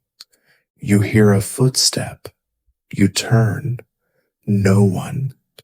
But a flower floats across the pool, not tossed, placed. You pick it up. You inhale. It smells like a lane. And something else. Distance. You walk home barefoot, letting the path hurt, letting it speak. You whisper, "She's not gone." But even your own voice sounds unsure. It starts with herbs. He calls them confusing to the soul. Lavender, chamomile, marjoram. You watch him toss them into a brazier outside the chapel. They hiss, then vanish. He preaches louder now, with less Latin, more spit. Then he burns cloth. those old linens from the sick house, a tunic someone washed without permission, a headscarf from a girl who asked about scent. The smoke curls above the square like a warning. You sit near the well, far but not far enough. Morel watches too. She doesn't smile, but she doesn't turn away. Next, he burns a book. You don't know what it said, but it had a drawing, a man pouring water over another's head. He calls it dangerous nostalgia. Then he announces a cleansing, not of bodies, of memory. We have forgotten who we are, he says. We have tried to replace fire with wetness. The villagers murmur, not agreement, but fear. You see it in their posture, shoulders high, necks stiff, nostrils twitching, because they smell it too, the lie in the smoke, and something else. They smell her absence. You stand, you walk away before he finishes. No one stops you. The air behind you is thick with forgetting, but the path forward carries scent. You close your eyes, and for a moment you see the baths again, not with your eyes, with your chest, the warmth, the silence, the impossible peace. And for the first time in days, you don't feel afraid. You feel dry, and that now is worse. It happens at dusk. A memory. You stop. Inhale. It's faint, but alive. Pine. Stone. And the wild sweetness of moss that knows no chapel. You follow it. Past the abandoned goat pen. Past the place where Alan once showed you how to braid bark into a ring, to the edge of the field where fire was lit 2 nights ago. Ash still clings to the dirt, but in it, footprints, small, bare, headed east. You kneel, touch them, warm. You look up. The wind changes, carries the scent again, not stronger, but clearer. She's alive. You feel it in your stomach, in your lungs, in the space behind your eyes where hope used to be shy. You don't run, you walk, careful, like the path might vanish if rushed. Along the trees, someone's tied bundles of dried flowers. Each bundle has a different scent, each one a message. You don't know the code, but you know it's for you. You follow. At the 3rd tree, you stop. Something's carved in the bark, not letters, a handprint. You press your own over it, perfect fit, and then you sit and wait, not for her, for the world to shift, because you know now, this isn't rebellion, it's return, to a self they made you forget, to a touch that doesn't burn, and to a scent that doesn't ask permission to be sacred. You find them on the 4th night, not because you're clever, because the wind wanted you to. They're not far, just past the ridge where the trees grow tangled and the air starts to forget the village. 7 of them. No fire, no banner. Just breathe and scent. Alone stands at the center, barefoot, skin dim with sweat and dusk, eyes fierce, not angry, awake. She smiles when she sees you. It breaks you softly. You join the circle. No one speaks, but one of them hands you a cloth damp with rosemary and mint. You hold it. You press it to your face and breathe. It's not cleansing. It's remembering. They take turns washing each other's hands, not fully, just palms, like acknowledging the tools of choice. Then someone hums, a tune from nowhere. You close your eyes, and the air becomes a river. No prayers, no penance, just presence. Someone says, this is what they fear. Someone else says, because it cannot be owned. Elaine kneels, scoops a handful of dirt, presses it to her chest. She says, we do not reject the earth. And then we remember its waters. You sit beside her. Your body forgets stiffness. Your breath forgets shame. The wind carries nothing but scent and truth. And you think, maybe you don't need to return. Maybe you were never meant to stay. Maybe this silence, this smell, this circle is what clean always meant. It happens slowly. The next morning, Morel says the bread smells wrong. The blacksmith says the coal won't light properly. Children whisper that the well water tastes like flowers. No one mentions you, not yet. But they know. The smell has returned, not the stench of sweat or ash, but something else. Wild, software clean. It clings to clothes, to hair, to the breeze. At first, the priest ignores it. Then he condemns it. This is the aroma of disobedience, he says. This is what happens when people forget fear. But he speaks with cracked lips, and his robes look heavier than before. Morel burns more herbs. They don't help. The scent comes back stronger.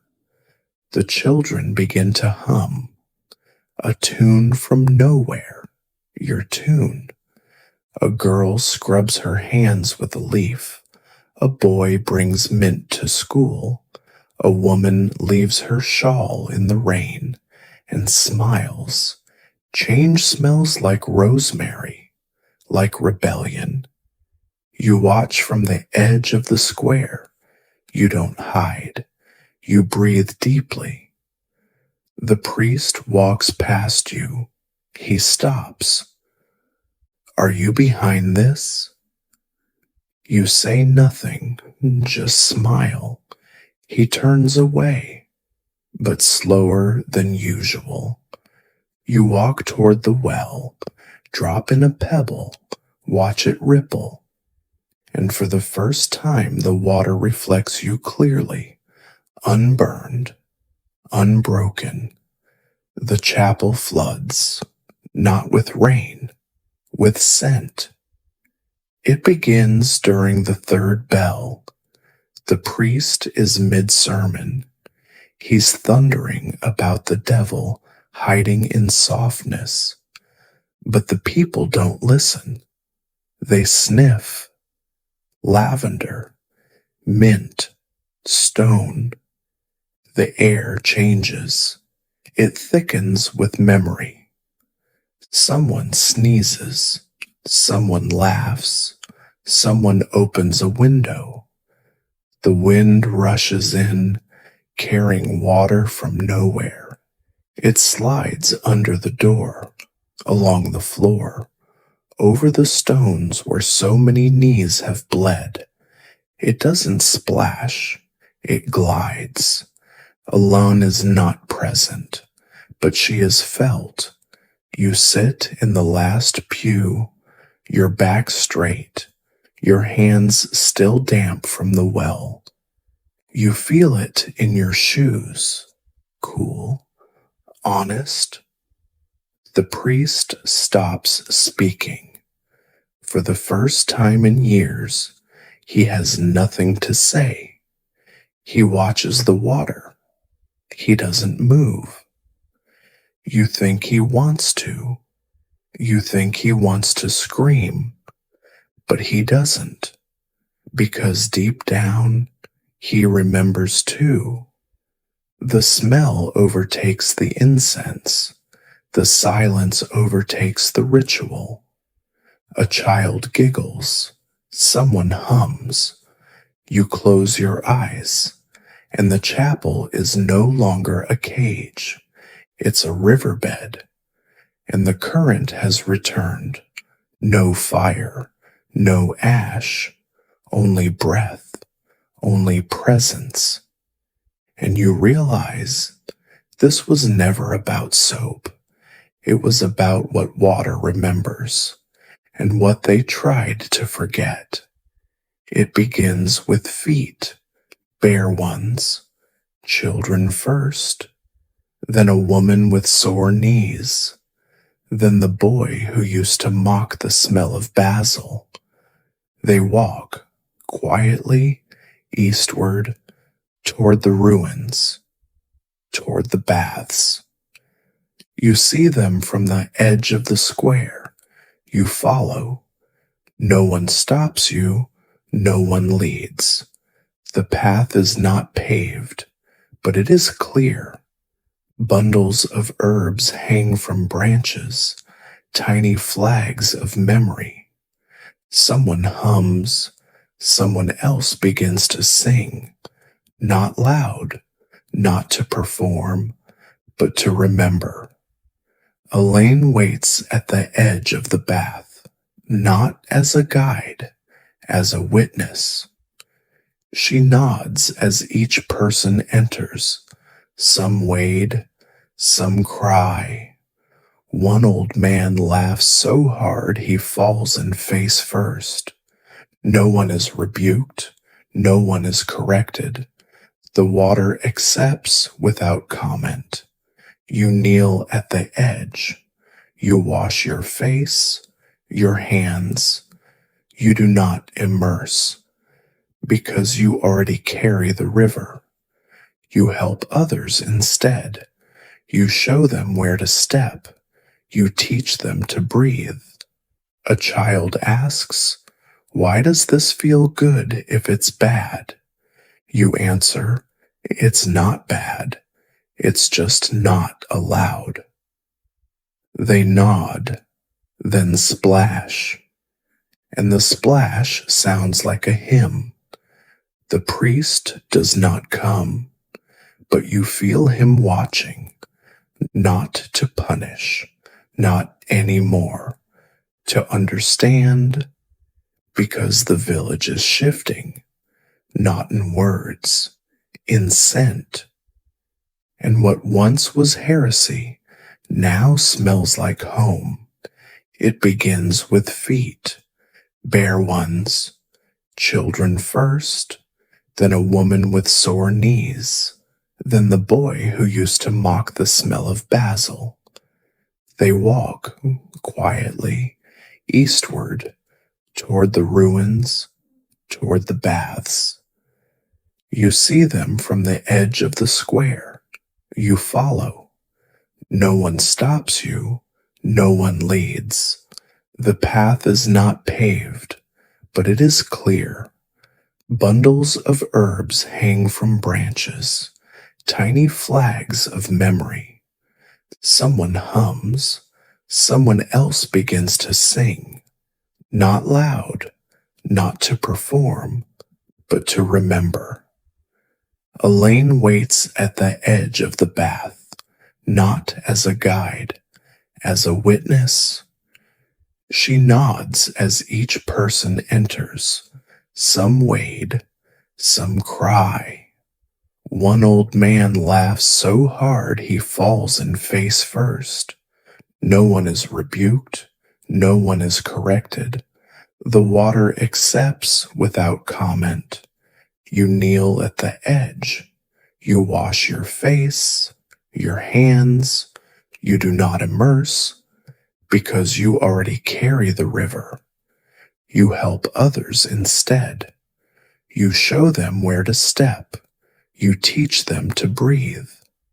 A child asks, "Why does this feel good if it's bad?" You answer, "It's not bad. It's just not allowed." They nod, then splash, and the splash sounds like a hymn. The priest does not come, but you feel him watching, not to punish, not anymore, to understand, because the village is shifting, not in words, in scent. What once was heresy now smells like home. You stay until moonrise, then longer. Someone lights a candle. It smells of bay leaf and salt.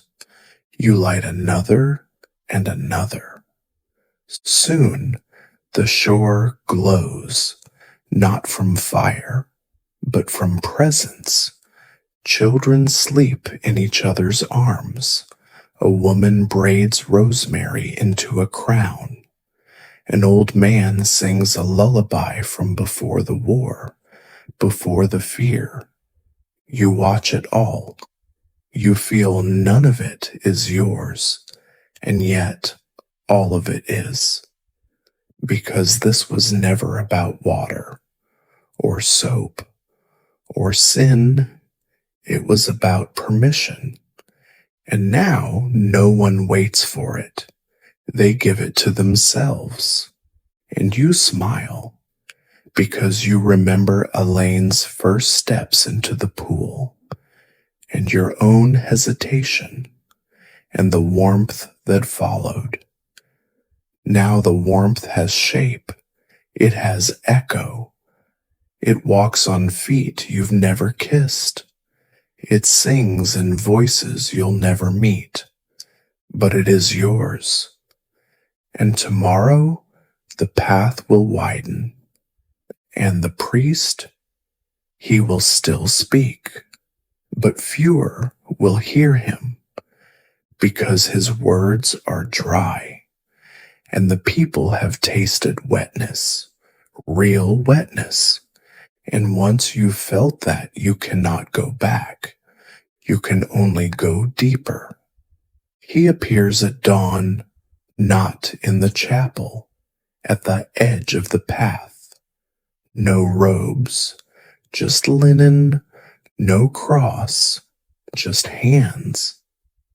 He walks slowly, as if every step might erase him, as if his shadow no longer belongs to him.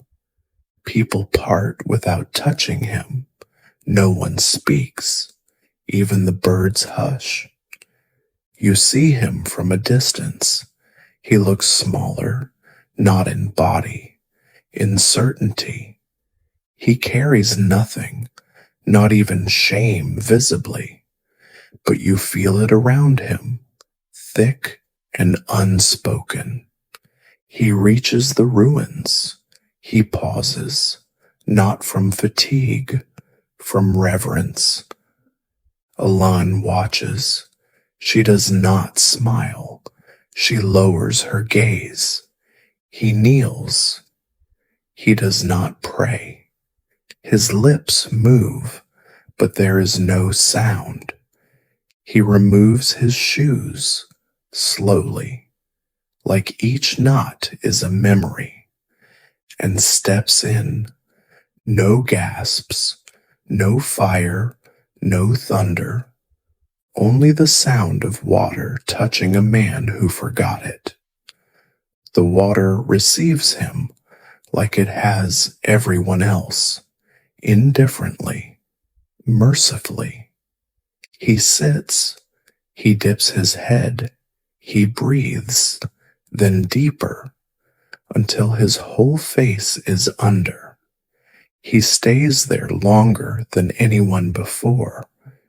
You fear he's not coming back up. Then he rises, face soaked, chest shaking. He weeps, silently, openly. No sermon, no speech, just tears. You step beside him, offer a cloth so he takes it. His fingers tremble against yours, whispers, "I thought I was saving them." You answer, "You were scaring them."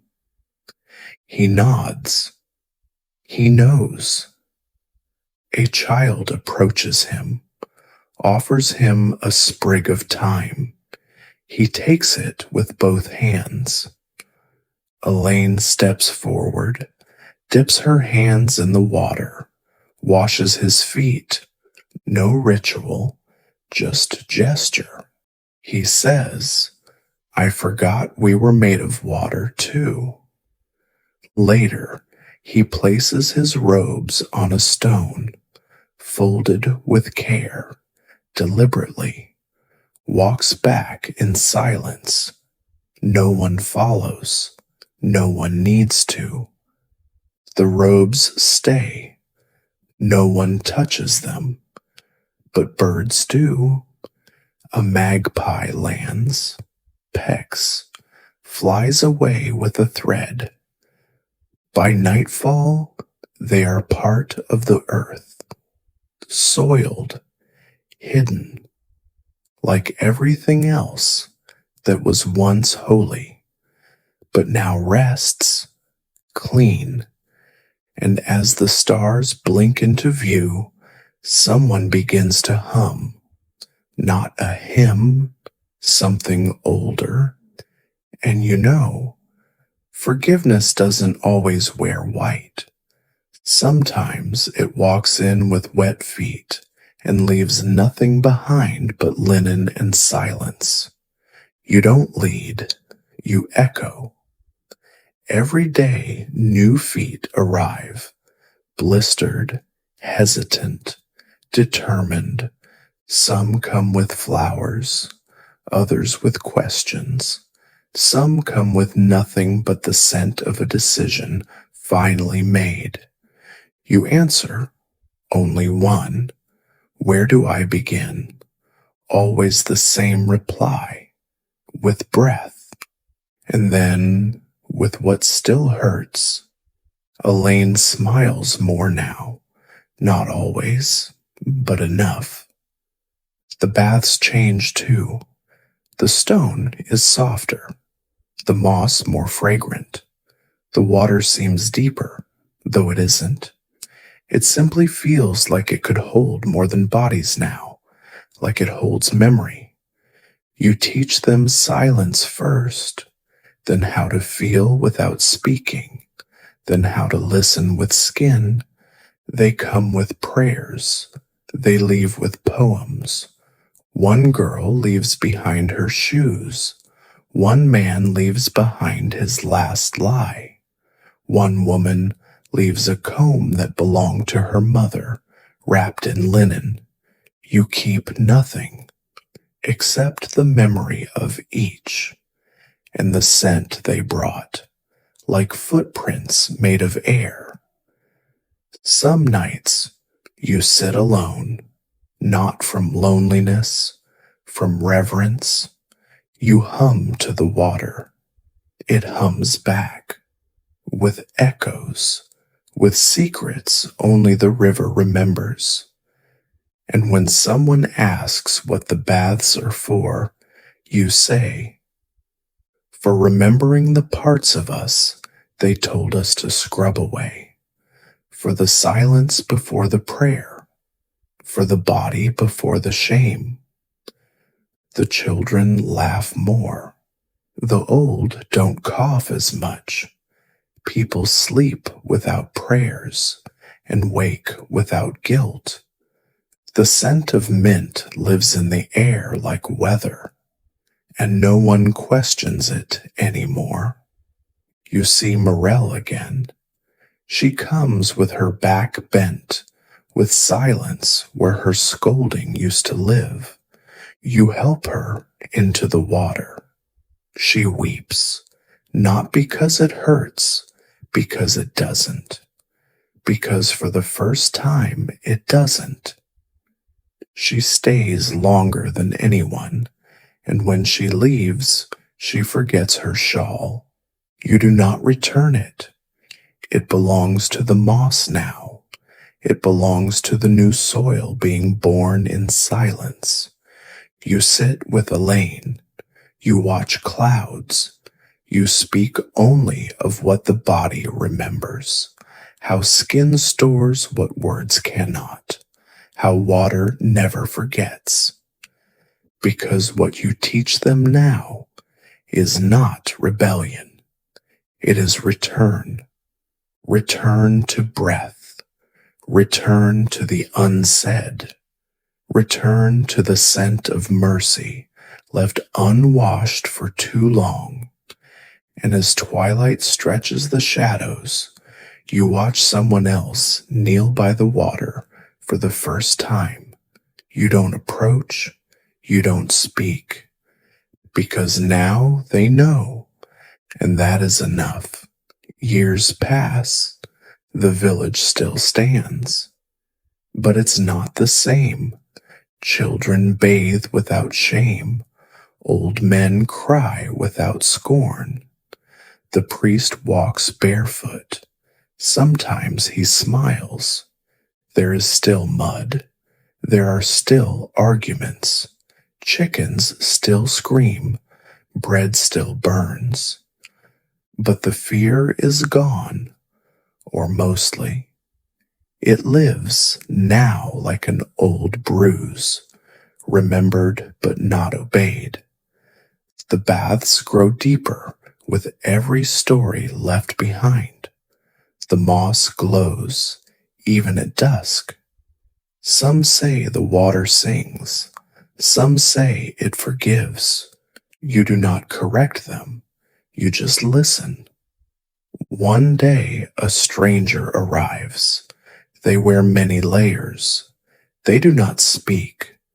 They carry a scent you do not recognize. Not foul, just far. They ask to be left alone. They walk to the baths. You do not follow, but you watch.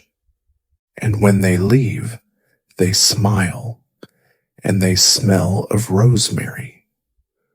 More arrive from distant valleys, some with questions, some with burdens so heavy they cannot stand straight. They come not for answers, but for quiet. They sit by the pool. They hum. They touch the water as if it might answer back. You see the same gestures repeated, the same pause before the step, the same breath held at the edge, and always a release. The air grows fragrant again, a new scent every week. Basil, hyssop, jasmine. Elaine lives further upriver now. She teaches children about the stars. She still bathes every week. She collects fallen feathers. She weaves them into wreaths no one wears. Morel has a garden. Her hands smell of thyme and soil. She no longer speaks of punishment, only harvest. You live simply. You walk the path. You hum. You kneel. You listen. Sometimes you light a candle. not for prayer, for scent. The robes of the old priest became mulch. The church became quiet. The water remains, always. Once a year the village gathers, not to speak, but to smell. They bring tokens, a lock of hair, a pinch of salt, a broken comb, a stitched name. Each is burned, not in fire, but in water. The steam rises, carrying everything unsaid into the leaves. You sit at the edge. You no longer speak. Your voice has become part of the wind. One night, you lie down beside the pool. You exhale once and do not rise. But the smell does. It floats. It moves through the trees. It enters homes. It lingers, not as warning, as reminder that someone once remembered and taught others to remember too. And so you disappear like all who came before, but the smell remains. And in that smell, everything you were, everything they became, a river you never stopped being, only flowing quieter, deeper, still,